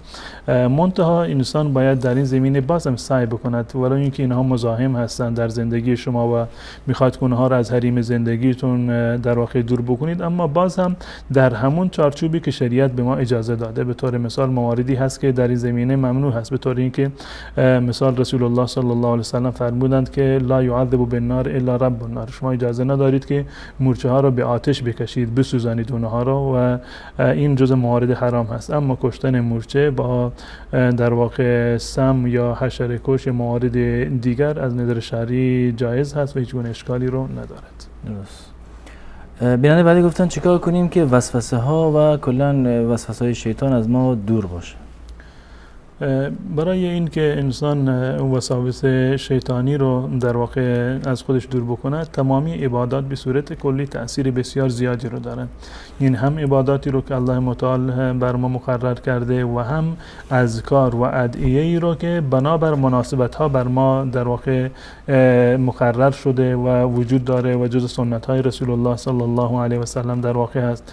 به طور مثال اذکار خواب هست، اذکار بیداری هست، اذکار غذا هست، اذکار ورود به مسجد هست، اذکار ورود و یا خروج از دستشویی هست، اذکاری هست که در داخل نماز هست، اذکار صباح و مسا. به صورت کلی تمام این اذکار در حالتهای مختلف در زمانها و مکانهای مختلف اینا تدوین شده که انسان مسلمان در اون زمانها و این مکانها این رو بخواند و وجهه کلی اینها و تاثیر کلی اینها این است که انسان در هر مرحله و در هر زمان و هر مکان و هر مناسبتی با الله متعال در ارتباط باشد، راز و نیاز بکند، زیرا که این اذکار و ادعیه در واقع یک نوع راز و نیاز و طلب کمک و استمداد از الله متعال هستند. هرچند که شما بیشتر پایبند این اذکار باشید، به تعبیر دیگر هرچند که ارتباط شما در حالتهای مختلف در زمان و مکانهای مختلف با الله متعال برقرار باشند، به همان میزان شما از وسوسه های شیطانی در واقع در امان هستید. پس بنابراین سعی بکنید که این اذکار و اوراد شرعی رو، اذکار صباح و مسا رو، اینا رو همیشه حفظ بکنید، همیشه اینا رو بخوانید، تلاوت قرآن رو همیشه داشته باشید. حتما یک ورد روزانه، یک بخش مشخصی که باشه که روزانه اون رو تلاوت بکنید. در نماز خودتون همیشه سر وقت بخوانید. ان شاء الله امیدوار هستم که الله متعال این وسواس شیطانی رو و گمانه‌های شیطانی رو از ذهن شما ان شاء الله دور بگردن. ان شاء الله. جزاکم الله خیر. بیننده بعدی که گفتن از شیعیان هدایت یافته هستن و گفتن قبلا نماز نمیخواندن ولی الان میخوان نمازشو خوب و کامل بخونن. گفتن ولی در حال نماز خوندنم در حالت تشهد وقتی که پاهام رو به صورت عمودی میذارم مشکل دارم و نمیتونم پامو به صورت عمودی بذارم. گفتم پام رو چجوری بذارم تا در نمازم اشکال وجود نیاد؟ به صورت کلی این موارد رو من در مقطع و کلیپی که در مورد آموزش نماز هست کاملا توضیح دادم که در اتحیات اول یا قعده اول یا قعده دوم انسان باید بنابر روش سنت یعنی چگونه بنشیند. اولا برای کسی که در واقع مشکل دارد نمیتواند کیفیتی رو که جز کیفیت های سنت هست بنشیند، هیچ اشکال نداره. با هر کیفیتی که میتواند بنشیند نمازش درسته. کسی که نمیتواند بر روش سنت بنشیند، مشکلی دارد در پای خودش و نمیتواند که اون گونه که در سنت رسول الله صلی الله علیه و سلم ثابت گشته اون گونه در التحیات و قعده بنشیند، با هر کیفیتی که برایش میسر هست، ولو اینکه به صورت چارزانو بنشیند هیچ اشکال ندارد، ولو اینکه بنشیند پاهایش رو به طرف قبله دراز بکند هیچ گونه اشکالی رو در واقع ندارد. به هر کیفیتی که میتواند بنشیند اشکالی ندارد و نمازش درست است. اما برای اینکه نماز کاملتر باشد بهتر است که انسان اون روشی رو که سنت هست و رسول الله صلی الله علیه و سلم تبیین کردند و همیشه به اون کیفیت می نشستند، اون کیفیت رو در نماز خودشون اختیار بکنند. قطعا در کیفیت نماز و در ثواب نماز و در آثار نماز ان شاء الله تاثیر خوبی رو ایشون ملاحظه خواهند کرد. روش نشستن در التحیات در نمازهای دو رکعتی که یک تحیات دارند یا التحیات اول قاعده اول این است که رسول الله صلی الله علیه و سلم بنابر روایتی که در سنن نسائی و بقیه اومده این است که پای چپ خودشون رو فرش می‌کردند. رسول الله صلی الله علیه و سلم وقتی که بر التحیات می‌نشستند به صورت دوزانو می‌نشستند، به صورت دوزانو می‌نشستند و پای چپ خودشون رو فرش می‌کردند و پای راست رو نصب می‌کردند، یعنی راست نگه می‌داشتند، یعنی فرش می‌کردند، یعنی این که پای چپشون این گونه بود و بر روی پای چپ می‌نشستند. پای چپ را که به صورت دوزانو در واقع که نشسته بودند این پای چپ رو پهن می‌کردند، بر روی این پا می‌نشستند و پای راستشون به این گونه بود، یعنی انگشتان پای راست روی زمین بوده یا به صورت طرف قبله باشد، به اولاتر این است که به طرف قبله خم باشد و پا به صورت به صورت عمودی این رو بگذارند. این روش سنت هست، یعنی در التحیات اول یا در نمازهایی که فقط یک تحیات دارند، یعنی نماز دو رکعتی یا به طور مثال نماز وتری که با یک التحیات خونده میشه، روش نشستن در التحیات به این صورت است. و در التحیات دوم هم این روش جایز هست و هم روش دیگری که باز هم از سنت رسول الله صلی الله علیه و سلم ثابت هست که از در اصطلاح فقهی بهش گفته می شود تورک. ورک یعنی باسن، یعنی این که انسان با باسن خودش بر روی زمین بنشیند در التحیات دوم، یعنی با باسن بر روی زمین بنشیند و پای اول به صورت دوزانو هست، اول به صورت دوزانو، به جای این که روی پایش بنشیند روی پا نمی نشیند، در روش اول روی پا می نشد. در این روش این پای دومی را، پای چپ را از زیر پای راست رد می کنند، یعنی دوزانو نشسته به این گونه و پای چپ را از زیر پای راست در واقع به طرف سمت راست بیرون می کنند و بر روی زمین می نشینند. این در واقع روش تورک هست، یعنی بر روی باسن نشستن که این روش هم جز سنت های رسول الله صلی الله علیه و سلم هست و در التحیات دومی، در التحیات اول چون روش جایز نیست، همون کیفیت قبلی بود که عرض کردم. اما کسانی که مشکل دارند و بنابر عذری نمیتوانند این گونه بنشینند، به هر کیفیتی که بنشینند جایز هست و هیچ گونه اشکال نداره. اگر بنشینند به طور اینکه هر دو تا پاشون رو به صورت عمودی نگه دارند، بر روی پا بنشینند یا هر کیفیت دیگری که براشون میسر باشه، باز هم هیچ گونه اشکال شرعی نداره و جایز هست. درست. جزاکم الله خیر.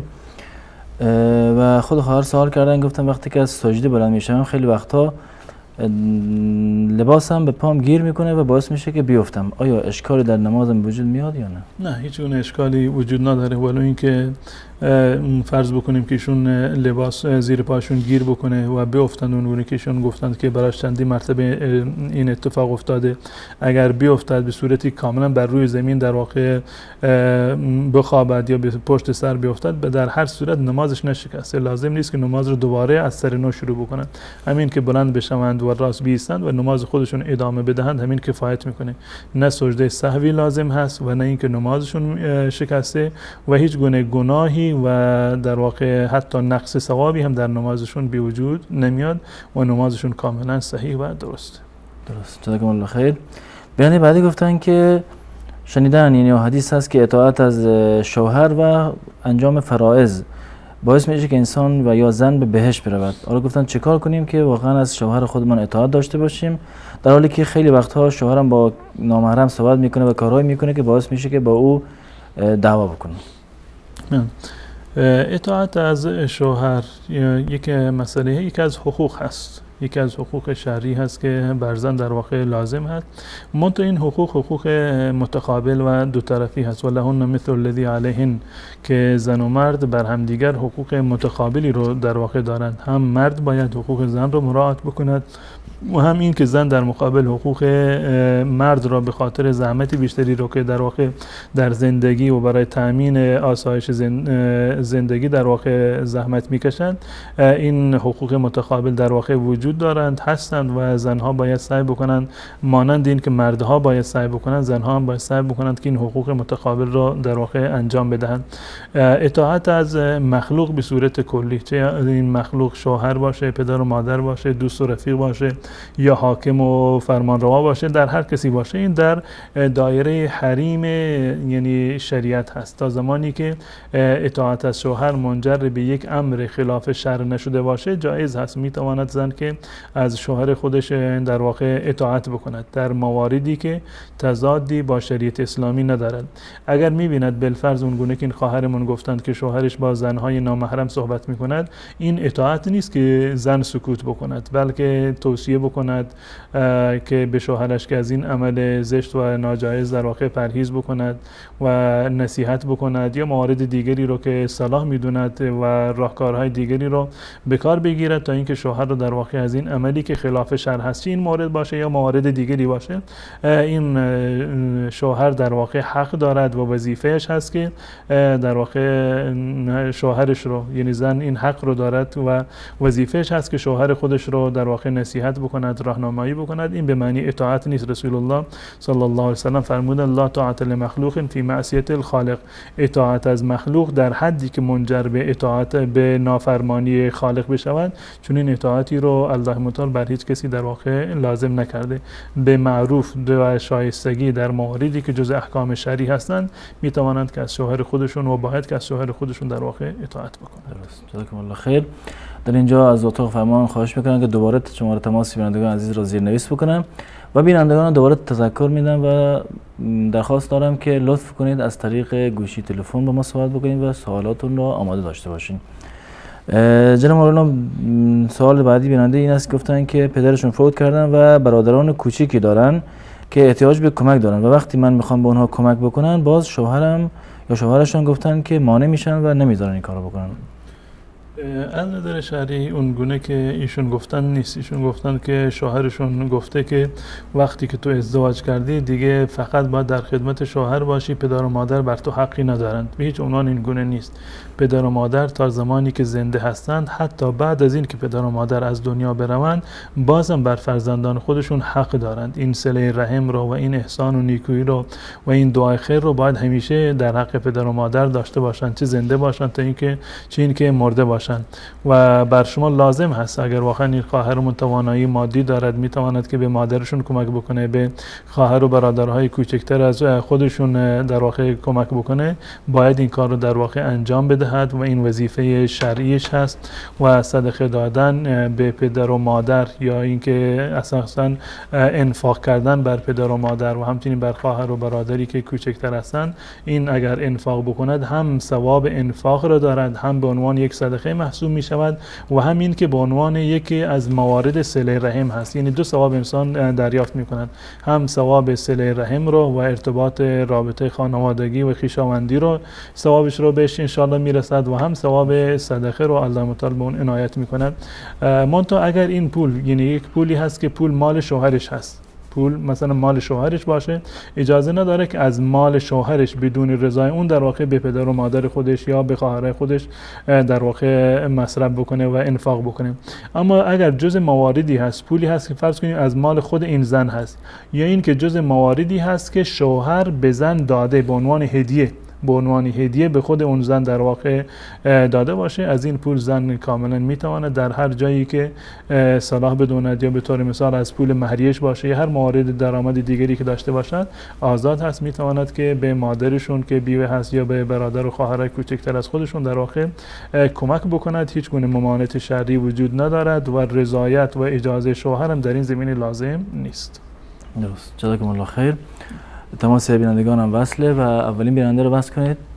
سلام علیکم، برنامه پرسش و پاسخ، بفرمایید. سلام علیکم و رحمت الله و برکاته. و علیکم السلام. من سوالات استاد بزرگوار داشتم که آیا در قبرستان رفتن جواز داره یا نه، و اگر داره آدم چیه بخونه، کدام دعا رو بخونه، آیا پیش از که قبر میره نماز خانه بخوانم، چی کدام دعا رو بخوانم. درست. سوال دیگه هم دارین؟ و یک سال دیگه باشیم که همین زمینایی که مربوط به تمام مثال یک قریه باشه، من تمام قریه شود و یک کس بگیره به خود خانه کنه، آیا نمازش میشه یا نه؟ سوال دوباره بپرسین. زمین هایی که مربوط به تمام قریه میشه، البته مثل کو چراگاه های حیوانات، البته وقتی که یک کس بر خود خانه میسازه و در اونجا نمازش میشه یا نه؟ درست. سوال دیگه ندارین؟ و کدام دعا رو بخوانیم که حافظه ما قوی باشه، که حافظه قوی داشته باشیم انشالله. پاسخ داریم. استاد بزرگوار خواهش میکنم ما دعا کنیم چون بسیار یک مشکل بزرگ داره. سلامت باش. تشکر میکنم از شما. بیننده بعدی رو بگیرین. السلام علیکم و رحمت الله و برکاته. و علیکم السلام و رحمت الله و برکاته. در خدمت شما هستیم. اسم من عبدالله از روسیه. آقا عبدالله عزیز از روسیه در خدمت شما هستیم. حضرت جوانی هست در ماه رمضان ازدواج میکنه، اما به سبب شهوت توی رمضان میخره، توی روزه را افطار میکنه، اما یگان کفارت داره یا که یعنی در روز رمضان با همسرش نزدیکی میکنه منظورتونه؟ یعنی نیت نمیکنه رمضان افطار میکنه. خب به چه صورت؟ یعنی اصلا صبح روزه نمیره یا در وسط روزش افطار میکنه؟ به صورت شهوت رمضان افطار میکنه، یعنی نیت نمیکنه. کفارت داره یا نداره؟ دیم سوال حضرت. بفرمایید. در سفر 100 کیلومتر زیاد، یعنی آب هستک برای تورات، آب سرد و خنکی، در بیرون خنکی 20 گرادوس 25 گرادوس خنکی در روسیه، باید تیمم جایزه یا که به ما آب تورات کردن جایزه؟ سوال بعدی. سوال بعدی حضرت، در روسیه روزا درازن، شبها کوتاهن. مفتیات اینجا نماز خفتن، نماز اشاره یعنی 1.5 ساعت اجازت داید بعد شام، اما بچه های هستن که مانده شده کار میکنن، بعد شام 1 ساعت و 20 دقیقه میخونن بر وقتر. درست. پاسخش انتظارم حضرت. سلام ما رو به مولانا عبدالقدوس دهخان برسونید. السلام علیکم و رحمت الله و برکاته. سلام و رحمت الله و برکاته. در خدمت شما هستیم و تشکر میکنم بیننده گرامی. تماس بعدی بیننده رو بس کنید. سلام علیکم. برنامه پرسش پاسخ بفرمایید.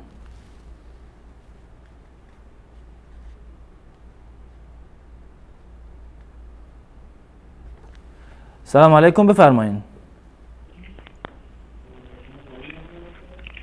سلام، خسته نباشید. سلامت باشین. در خدمت شما هستیم. ببخشید ما یه سوال داشتیم. بفرمایید سوالتون. ما از خاک درست شدیم، خاک از چی درست شده؟ دوباره بپرسین. میگم آدمیزاد، آدما از خاک درست شدن. خب درست. ما از خاک از چی درست شده؟ سوال فلسفی کردین استاد. ما انشاءالله پاسخ دریافت میکنیم. ممنون، خیلی ممنون. سلامت باش.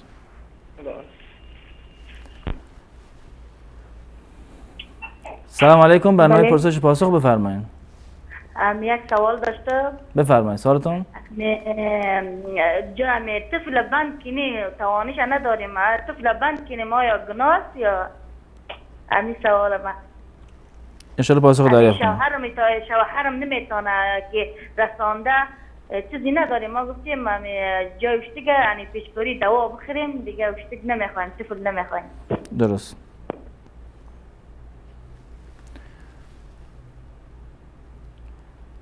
سلام علیکم. برنامه پرسش پاسخ بفرمایید. علیکم سلام. در خدمت شما هستیم. مجید هستم از آلمان. آقا مجید از آلمان در خدمت شما هستیم. بله میخواستم بپرسم میتونه یک انسان نامزد خود را ببوسد یا نه؟ بدون عقد ازدواج یا بعد از عقد بدون ازدواج؟ عقد ازدواج بله. بدون عقد ازدواج؟ بله. سوال دیگه هم دارین؟ نه تشکر. سلامت باشین. آره. تماس بعدی برنده بس کنید. سلام علیکم، برنامه پرسش و پاسخ بفرمایید.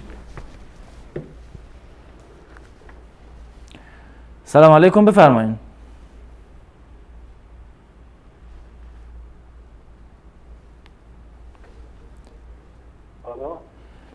صداتون خیلی پایینه برندگان، یکی بلندتر صحبت کنید. سلام علیکم. و علیکم السلام و رحمت الله، در خدمت شما هستیم.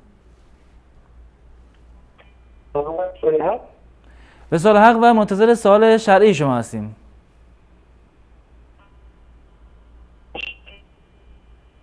یک سوال داشتم که ریزاگی در کافی ها و تبنا جمع در صداتون خیلی پایینه، یکی بلندتر صحبت کنید.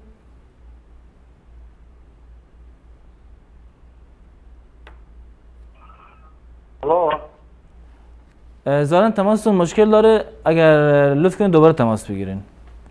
سلام علیکم، برنامه پرسش و پاسخ بفرمایید. سلام علیکم.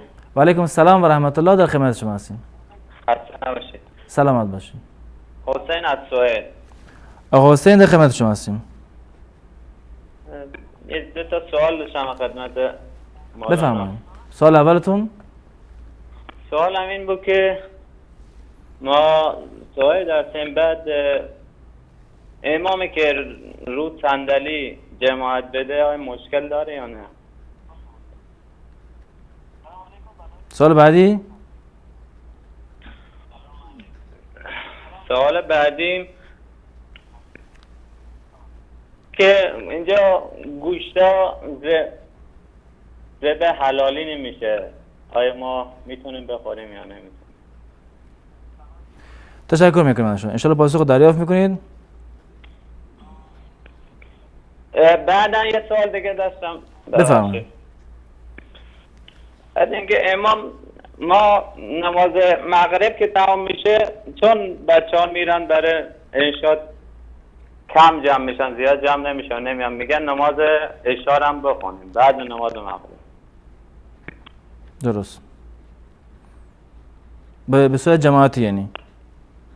بعد اینکه نماز مغرب تمام میشه یعنی میگه سنت نخونیم، نماز مغرب و اقامه رو میگه نماز عشا رو بخونیم بعد نماز مغرب. درست. تشکر میکنم از شما. تشکر از شما. سلامت باشین. در ما به واسطه بگیم دعا کن. سلامت باشین. تشکر میکنم از شما. آخرین تماس بیننده رو بس کنید. سلام علیکم، برنامه پرسش و پاسخ بفرمایید. سلام. خسته نباشید. سلامت باشین، در خدمت شما هستیم. آقا من خواستم بپرسم که پر کردن دندان یا کاشتنش در نظر اهل سنت جایز است یا نه؟ سوال دیگه هم دارین؟ دستون درد نکنه، خیلی ممنون. سلامت باشین، تشکر میکنم از شما. بینندگان عزیز، در اینجا یک میان برنامه میبینیم، دوباره باز خواهیم گشت، در خدمت شما عزیزان خواهیم بود.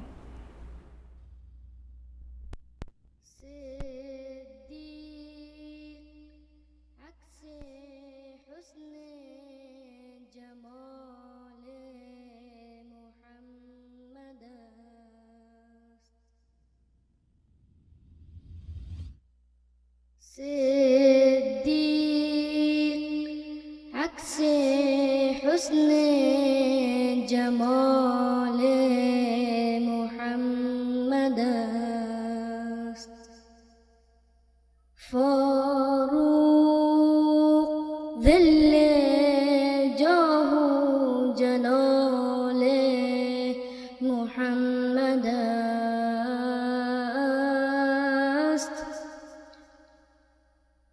عثمان ضیاء شمع جمال محمد است، حیدر بهار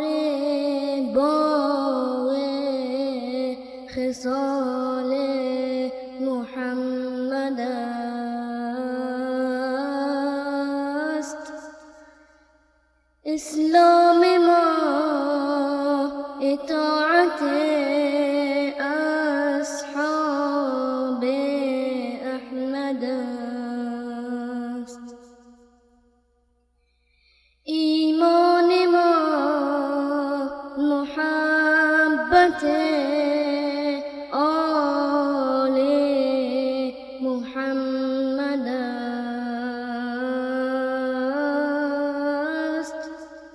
ایمان ما محبت آل محمد است.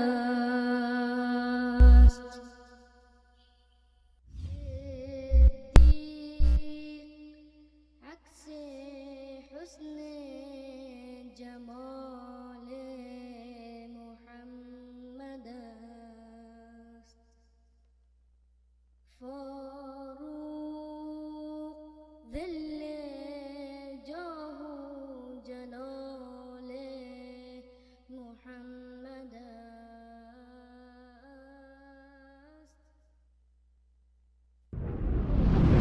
نور في الظلمات أنسي في خلواتي يا سعدي وهنائي القرآن حياتي.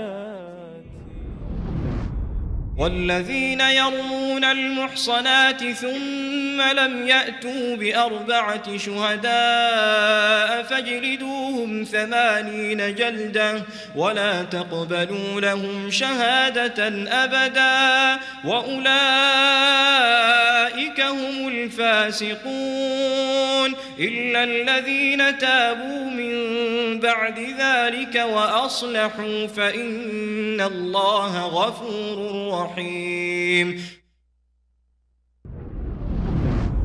و کسانی را که به زنان پاک دامن نسبت زنا می دهند و آنگاه 4 گواه نمی آورند 80 تازیانه بزنید و هرگز گواهی دادن آنان را نپذیرید و چنین کسانی فاسقند مگر کسانی که پس از آن توبه کردند و نیکوکاری در پیش گرفتند پس همانا الله آمرزنده مهربان است. نور في الظلمات أنسي في خلواتي يا سعدي وهنائي القرآن حياتي.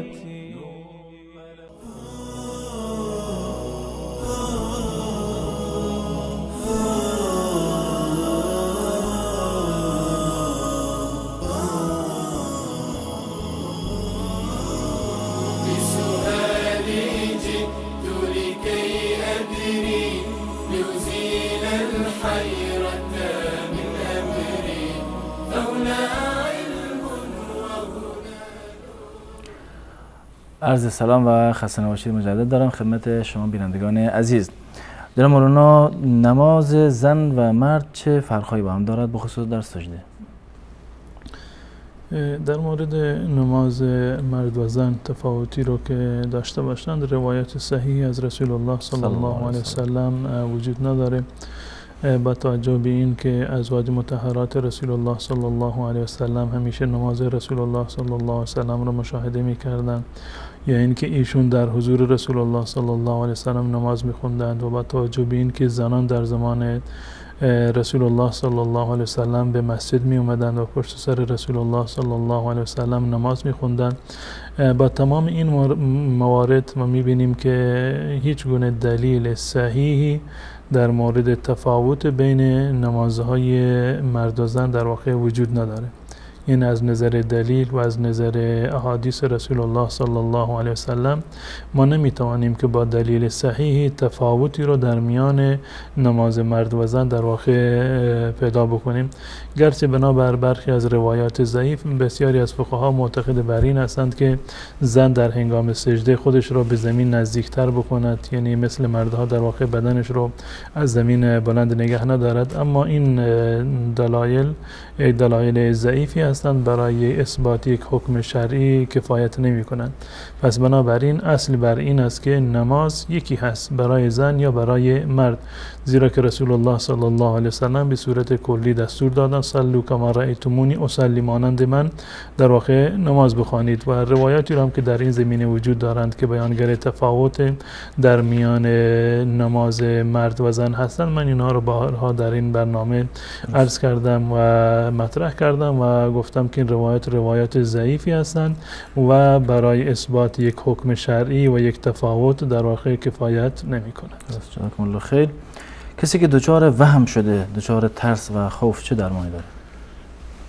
خوف و وهمی که در واقع به بچه ها هست، در واقع که بچه ها بیشتر دچار آن می شوند، این یکی از مواردی که بسیار مهم هست در این زمینه، از خواندن اذکار شرعی هست و خوندنشون و دمیدن بر بچه ها اون گونه که رسول الله صلی الله علیه وسلم همیشه این کار رو انجام میدادند، یعنی معوذتین را، قل اعوذ برب الفلق و قل اعوذ برب الناس را همیشه ایشون میخوندند و حسن و حسین رو در واقع میدمیدند. و زیبا هست که انسان امروزه هم بر فرزندان خودش، خصوصا مادران، سعی بکنند که قبل از خواب یا وقتی که از خونه بیرون میروند این سوره ها رو بخوانند و بر فرزندان خودشون در واقع بدمند. امیدواریم که الله متعال اونها رو از این ترس و از خوابهای پریشان ان شاء الله حفاظت بکند. جزاکم الله خیر. آیا سر قبر رفتن جایز هست و چه دعایی بخوانیم برای این؟ بله، زیارت قبرستان به صورت کلی ثابت هست و سنت هست از رسول الله صلی الله علیه و سلم. ایشون فرمودند کنت نهیتکم عن زیارت القبور الا فزوروها فانها تذکرکم الاخره. من قبلا شما را منع می‌کردم از زیارت قبرها بنابر دلایل و مصلحت هایی. الا فزوروها، اکنون به زیارت قبرستان بروید، از این به بعد برای شما جایز هست که قبرستان را زیارت بکنید. فانها تذکرکم الاخره، زیارت قبرستان شما را به یاد آخرت میاندازد. و از دیدگاه جمهور اهل سنت و الجماعت زیارت قبرستان در واقع سنت هست. رسول الله صلی الله علیه وسلم همیشه به زیارت قبرستان می رفتند. حتی حضرت عایشه رضی الله تعالی عنها هم اجازه خواست از رسول الله صلی الله علیه وسلم برای زیارت قبرستان و به ایشون اجازه دادند. و بنابر قول عموم فقها حتی برای زنان هم جایز هست با مراعات کردن موارد شرعی به زیارت قبرستان بروند، اشکالی در این زمینه وجود ندارد. و دعای برای قبرستان در واقع خود همون سلامی که گفته می شود اون در واقع یک نوع دعا هست برای اهل قبرستان. هر کسی به اندازه توان خودش با زبان محلی خودش، فارسی، عربی، بلوچی، کردی، هر زبان دیگری که هست، با زبان محلی می تواند که برای مردگان خودش طلب مغفرت و معافیت بکند یا هر دعایی رو که در واقع بتواند که بخواند جایز هست. دعایی که از رسول الله صلی الله علیه وسلم برای زیارت قبور ثابت شده چندین دعا هستند. به طور مثال این که رسول الله صلی الله علیه وسلم فرمودند این گونه بگویید که السلام علیکم یا اهل القبور یغفر الله لنا و لکم. السلام علیکم یا اهل القبور یغفر الله لنا و لکم انتم سلفنا و نحن بالاثر. انتم سلفنا و نحن بالاثر. دعاش این است که درود الله متعال بر شما مردگان و اهل قبرستان باش، الله متعال ما را و شما را مغفرت بکند. انتم سلفنا، شما پیشواز ما هستید، قبل از ما رفتید، و نحن بالاثر، ما پشت سر شما میاییم. این یکی از دعاها هست. یا دعای دیگری این هست که السلام علیکم اهل الدیار من المؤمنین والمسلمین.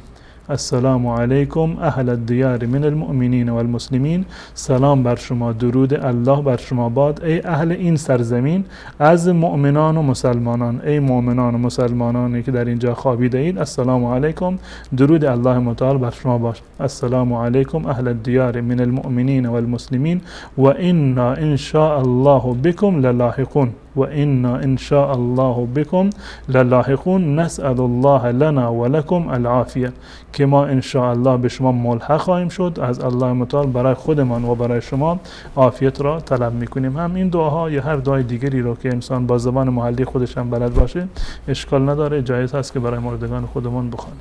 درست. جزاکم الله خیر. زمین هایی که عام المنفعه هست و مربوط به همه مردم مانند مراتع و چراگاه ها، اگر کسی در آنجا خانه بسازد آیا در اون خانه نماز درست می شود یا نه؟ این خانه جز خانه غصبی در واقع شمرده نمی شود و حکمش هم زمین غصبی نیست و خوندن نماز در اون خانه از نظر شرعی هم اشکال نداره و جایز هست. درست. سوال بعدی بیننده این است که گفتن چه دعایی بخوانیم که حافظه ما قوی شد؟ دعای خاصی برای حافظه که به عنوان دعای تقویت حافظه باشه، چون این دعایی از رسول الله صلی الله علیه و سلم ثابت نیست. به صورت کلی تمامی عبادات و ارتباط برقرار کردن با الله متعال در واقع اینا سبب می شوند که حافظه انسان در واقع قوی تر باشه، زیرا که فراموشی از شیطان هست و هرچند که انسان به الله متعال در واقع نزدیکتر باشه اسباب و علل فراموشی انشاءالله کمتر بشوند و گناهانی که انسان انجام می دهد اینها در کم شدن حافظه انسان تأثیر خیلی زیادی رو دارند. پرهیز از گناهان و انجام دادن عبادات انشاءالله تأثیر ویژه‌ای رو بر حفظ و حافظه انسان خواهد داشت. درست. جزاکم الله خیر. آقا عبدالله روسیه چند سوال پرسیدن که گفتن اگر کسی در رمضان ازدواج بکند و به خاطر شهوت روزه نگیرد کفارش چیه؟ وقتی که روزه نگرفته در واقع و عمل همبستری رو انجام داده، این در واقع عملش کفاری رو ندارد. یعنی جماع در ماه رمضان، همبستری در ماه رمضان برای کسی که روزه نیست کفاری بر اون لازم نیست، فقط برایشون لازم هست اون روزهایی رو که روزه نگرفتند اون روزها رو دوباره روزه بگیرد. به تعداد روزهایی که روزه نگرفتند در واقع اون روزها رو باید روزه بگیرند. اما ازدواج کردن در ماه رمضان این دلیلی برای خوردن روزه رمضان نیست، زیرا که در شبهای ماه مبارک رمضان مانند بقیه سال همبستری کاملا جایز هست به تصریح آیات قرآن و این دلیلی و توجیه و بهانه‌ای برای خوردن روزه در واقع نیست. اما از نظر فقهی ایشون باید اون تعداد روزهایی رو که روزه نگرفتن اون روزها رو باید دوباره روزه بگیرد. درست. و سال بعدی برنده هم گفتن که در خود روسیه در سفرهایی که بیشتر از 100 کیلومتر هست آب وجود دارد ولی آب خیلی سرد هست. آیا میتونیم ما تیمم بکنیم؟ اگر واقعا یعنی سردی آب به اندازه‌ای باشه که منجر به بیماری می شود یا کسی بیمار هست منجر به این می شود که بیماریش طولانی تر باشد، در این صورت تیمم کردن جایز هست. در جایی که آب نیست یا در جایی که استفاده از آب ممکن نیست یا در جایی که استفاده کردن از آب منجر به بیماری یا فوت عضو می شود، در این صورت ها تیمم کردن جایز هست. درست. و گفتن که در روزهایی هست که شبها خیلی دراز و شبها هم کوتاه و خود علمای اونجا هم گفتن که بعد نماز مغرب نماز عشا 1.5 ساعت بعد خوانده می شود گفتن، اما بعضیا بعد از 1 ساعت یا 1 ساعت و 20 دقیقه میخوانن به خاطر اینکه کار دارن. آیا این اجازه دارن یا نه؟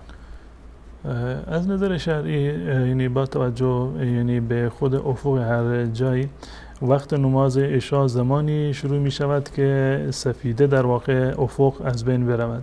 اون سفیدی که در افق دیده می شود از بین برود و تاریک بشود، شما می توانید که بعد از آن نماز عشا را در واقع بخوانید. تعیین کردن این اوقات با ساعت یک کار دقیقی نیست. شاید در یک منطقه در یک فصلی از فصلهای در یک وقت مشخصی این فاصله وجود داشته باشه، اما معیار اصلی تاریک شدن هوا هست. وقتی که هوا تاریک شد ستاره ها نمایان شدن از نظر شرعی شما می توانید نماز بخوانید و وقت نماز عشا هست. درست. جزاکم الله خیر. بیننده بعدی گفتن که آدم از خاک ساخته شده از انسان. خاک از چی درست شده؟ والله اعلم. در اون زمان ما نبودیم که ببینیم از چی درست شده و بنده اطلاعی در این زمینه ندارم. درست. سوال بعدی بیننده گفتن که جلوگیری از بارداری آیا گناه دارد یا نه و گفتن که چون که توانایی مالی نداریم برای جلوگیری از بارداری یا فاصله انداختن در میان در واقع فرزندان از نظر شرعی بنابر مواردی جایز هست، یعنی بنابر تربیت بهتر فرزندان یا به خاطر بیماری مادر یا بنابر مصلحت دیگری که وجود داشته باشه جایز هست. اما با این انگیزه که ما نمیتوانیم که رزق و روزی اونها را بدهیم و غذا کم داریم، با این انگیزه از نظر شرعی جایز نیست. انسان باید ایمانش به الله متعال باشد و قطعا الله متعال به هر کسی که به دنیا میاد رزق خودش رو هم همراه خودش در واقع می آورد. یعنی الله متعال برای هر کسی رزق خودش را مقدر کرده و نوشته شده و این دلیل بر در واقع خلل داشتن اعتقاد هست که انسان به خاطر ترس از این که ما پول نداریم، هزینه‌مون کم هست، زنده درآمدمون کم هست، پس بنابراین نمیتونیم خرج یک بچه دیگه رو بدیم، با این انگیزه جلوگیری کردن از بارداری از نظر شرعی حرام هست. اما اگر بنابر مصلحت مادر باشه که مادر مریض هست، نمیتواند که بچه اول رو در واقع تربیت بکند یا نگهداری بکند و یا اینکه خودش مریض هست و نمیتواند از نظر جسمانی این کار رو انجام بدهد یا نمیتواند که باردار بشود، بارداری برایش ضرر و زیان دارد، فاصله انداختن در میان بارداری از نظر شرعی اشکال نداره و جایز هست. درست. جزاکم الله خیر. آقا مجید از آلمان گفتن که بوسیدن نامزد بدون عقد آیا گناه هست یا نه؟ قبل از این که عقدی صورت بگیرد در میان دو نفر دختر و پسر، اونها کاملا با همدیگر نامحرم هستند و حرف زدن یا ملاقات کردن و از این فراتر بوسیدن اینا از نظر شرعی جایز نیست. اما اگر عقدی خونده شده، ایجاب و قبول شرعی انجام شده در حضور ولی و شاهد، در اون صورت تمامی این موارد جایز هست. جزاکم الله خیر. آقا حسین از سوئد چند تا سوال پرسیدن که سوال اولشون گفتن که امامی که روی صندلی می نشیند و جماعت می دهد آیا اشکالی وجود می آورد در نماز دیگران یا نه؟ از نظر اصلی انسان باید نماز را به صورت در واقع قیام بخواند. رسول الله صلی الله علیه و سلم این رو فرمودند که نماز کسی که نشسته صلات القاعد علی النصف من صلات القائم، ثواب نماز نشسته نصف نماز کسی هست که در واقع ایستاده نماز میخواند و در حالت نمازهای فرض ایستادن فرضه. در نمازهای فرض قیام و ایستادن جز فرایض و ارکان نماز هست، به صورت نشسته خوندنش جایز نیست مگر برای کسی که عذری داشته باشد، چه امام باشد یا مقتدی باشد یا به صورت منفرد نماز بخواند، به صورت نشسته خوندن در این صورت نماز جایز هست و امامتش جایز هست. اما اولاتر و بهتر این است که اگر کسی دیگر وجود دارد، اون کسی که سالم هست و میتواند بایستد نماز را به صورت ایستاده بخوانند، این اولاتر و بهتر هست. اما اگر امامی نشسته بود، اگر امام بنابر دلایلی نشسته بود و مقتدی ها چه کار بکنند؟ این اقتداشون درسته، به اتفاق اقتدا در واقع درست است، اما بنابر روایات متعددی که در این زمینه اومده، مانند روایت حضرت ابو هریره که در کتاب‌های مختلفی اومده، من جمله صحیح مسلم، که در روایت هست که رسول الله صلی الله علیه و سلم فرمودند که انما جعل الامام لیؤتم به، امام رو برای این قرار دادند که شما از اون اتباع و پیروی بکنید. در روایت مسلم در صحیح از ابو هریره رضی الله تعالی عنه آمده و اذا صلى قائما فصلوا قیاما و اذا صلى قاعدا فصلوا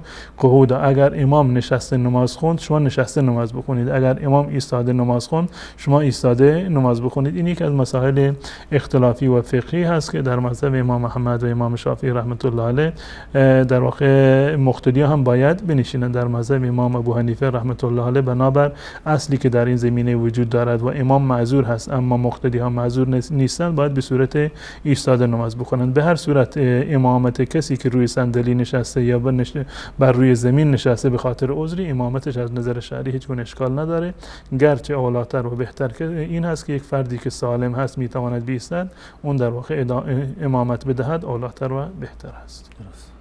تشکر میکنم از شما. در کشوری گفتن که هستن در سوئد، گفتن گوشت ذبح اسلامی پیدا نمی شود. آیا اجازه داریم گوشت که ذبح خودشان می شود بخوریم؟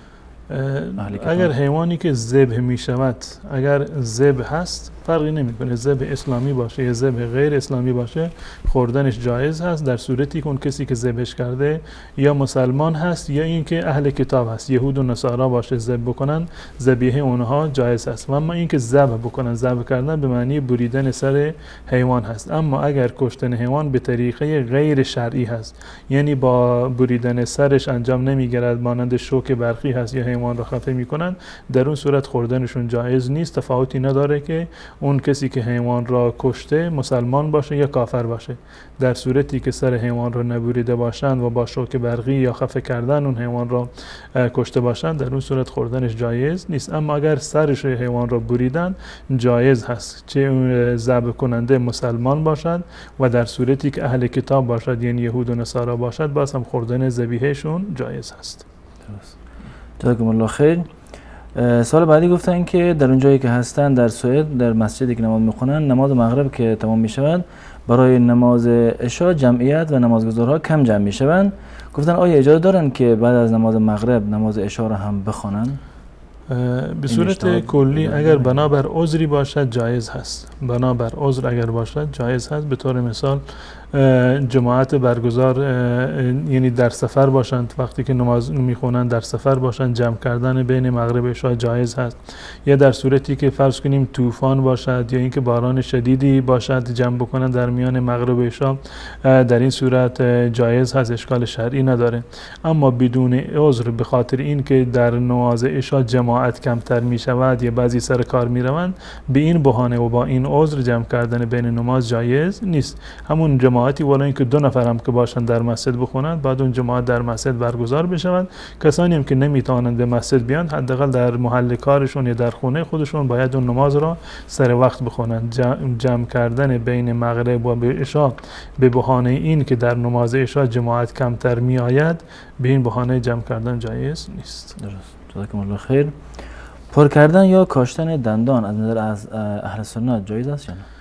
بله، پر کردن و کاشتن دندان و موارد دیگری که در این زمینه وجود دارد از نظر شرعی اشکال نداره و جایز هست. یک نوع طبابت هست، معالجه یک نوع بیماری و یک نوع نقص هست، از نظر شرعی جایز هست، هیچ گونه اشکالی ندارد.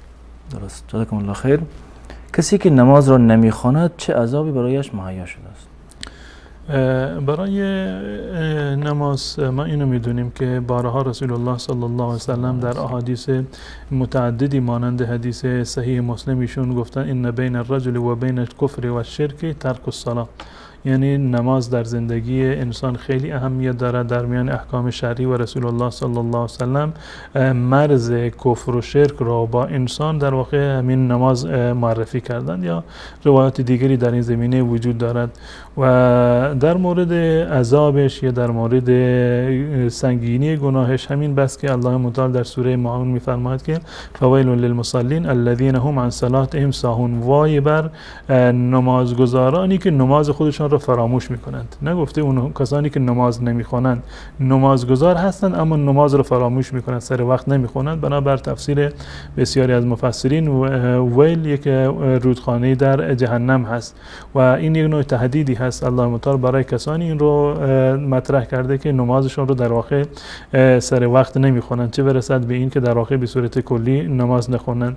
و بنابر روایتی که در سنن ترمذی اومده، رسول الله صلی الله علیه وسلم فرمودند که اول ما یحاسب علیه العبد الصلاة، اولین چیزی که در روز قیامت انسان مسلمان رو بر اون مؤاخذه میکنند و بازخواست میشود این نماز هست. فإن صلحت فقد افلح و انجح، اگر نمازش درست باشد، سر وقت نماز خوانده باشد، چون این انسانی کامیاب هست، پیروز و رستگار هست. و این فسدت فقط خواب و خسر، اگر اون فاسد باشه یعنی نمازش سر وقت نخوانده باشد، در اون وقت دیگه زیانبار می شود. و این دلیل بر این است که در روز قیامت الله متعال اولین موردی رو که بازخواست می کند انسان رو در مورد حقوق الله متعال، اون در مورد نماز هست. فویل للمصلین هم که آیه صریح و بسیار واضح است در مورد این، حتی کسانی که نمازشان را از سر وقت به تأخیر بیاندازند در واقع مورد تهدید الله متعال قرار گرفتند، چه برسند به اون کسانی که به صورت کلی نماز نمیخوانند. و اصحاب رسول الله صلی الله علیه وسلم بنابر روایاتی که در این زمینه وجود دارد، ترک هیچ عملی رو از اعمال عبادی رو این را در واقع کفر نمیدونستند به استثنای بحث نماز رو. درست. سپاسگزارم از شما.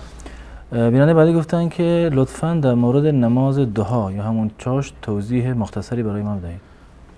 نماز ضحی یکی از نمازهای سنت هست که ضحی به معنی در واقع وقت چاشت که گفته میشه نماز چاشت، نماز ضحی، و وقتش از زمانی هست که آفتاب برمیآید. وقتی که آفتاب در واقع طلوع کرده و با دید انسان وقتی که شما نگاه میکنید به اندازه یک رمحی یا یک نیزه در واقع آفتاب بالا اومده باشه، این وقت در واقع نماز چاشت یا نماز ضحی یا نماز اشراق یا نماز اوابین، تمام اینها یک چیز هستند. نماز ضحی، نماز که نماز چاشت ترجمهش هست، نماز اشراق یا نماز اوابین، اینا تمام در واقع یک نمازی هستند. نمازی هست که بعد از طلوع آفتاب و مطمئن شدن که بر این مطلب که آفتاب طلوع کرده، این وقت نماز چاشت است. در این زمینه روایتی هست از حضرت ابوذر رضی الله تعالی عنه در صحیح مسلم که روایت خیلی مفصلی هست. رسول الله صلی الله علیه و سلم در اون روایت میفرماند یصبح علی کل سلام من احدکم صدقه،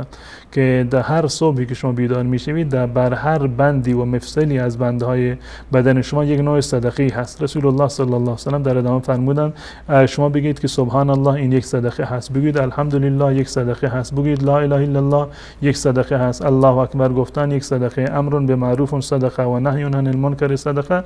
تمام این موارد را صدقه برشمردن و در آخر میفرمایند که و یجزئ من ذلک رکعتان یرکعهما من الضحى، همین که شما 2 رکعت نماز ضحی را بخوانید این در واقع کفایت میکند برای تمام در واقع شکر تمام بدن شما و تمام بند و مفاصلی که در بدن شما در واقع وجود دارند. حداقلش 2 رکعت هست. حداقل نماز چاشت یا نماز ضحی یا نماز اشراق یا اوابین در واقع 2 رکعت هست و حد اکثرش که از رسول الله صلی الله علیه و سلم ثابت شده 8 رکعت هست. در صحیحین صحیح بخاری و مسلم از ام هانی رضی الله تعالی عنها نقل شده که در روز فتح مکه رسول الله صلی الله علیه و سلم وارد منزل من شد و صلی 8 رکعات، رسول الله 8 رکعت خوندن، فلم ار صلاة قط اخف منها، از اون نماز 8 رکعتی که رسول الله صلی الله علیه و سلم خوندن من نماز سبکتری رو در واقع ندیدم. یعنی رسول الله صلی الله علیه و سلم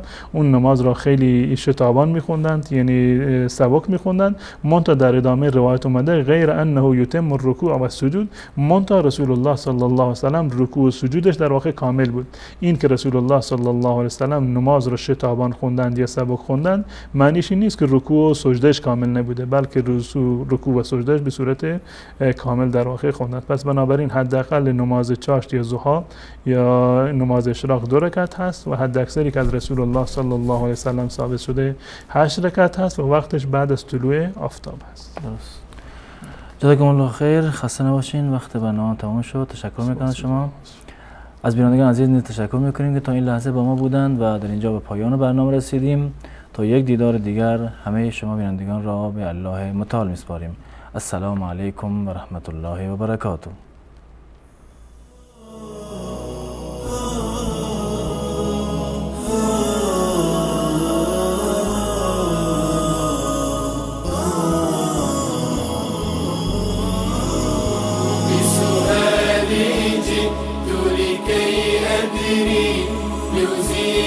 الحيرة من أمري، فهنا علم وهنا نور وهنا من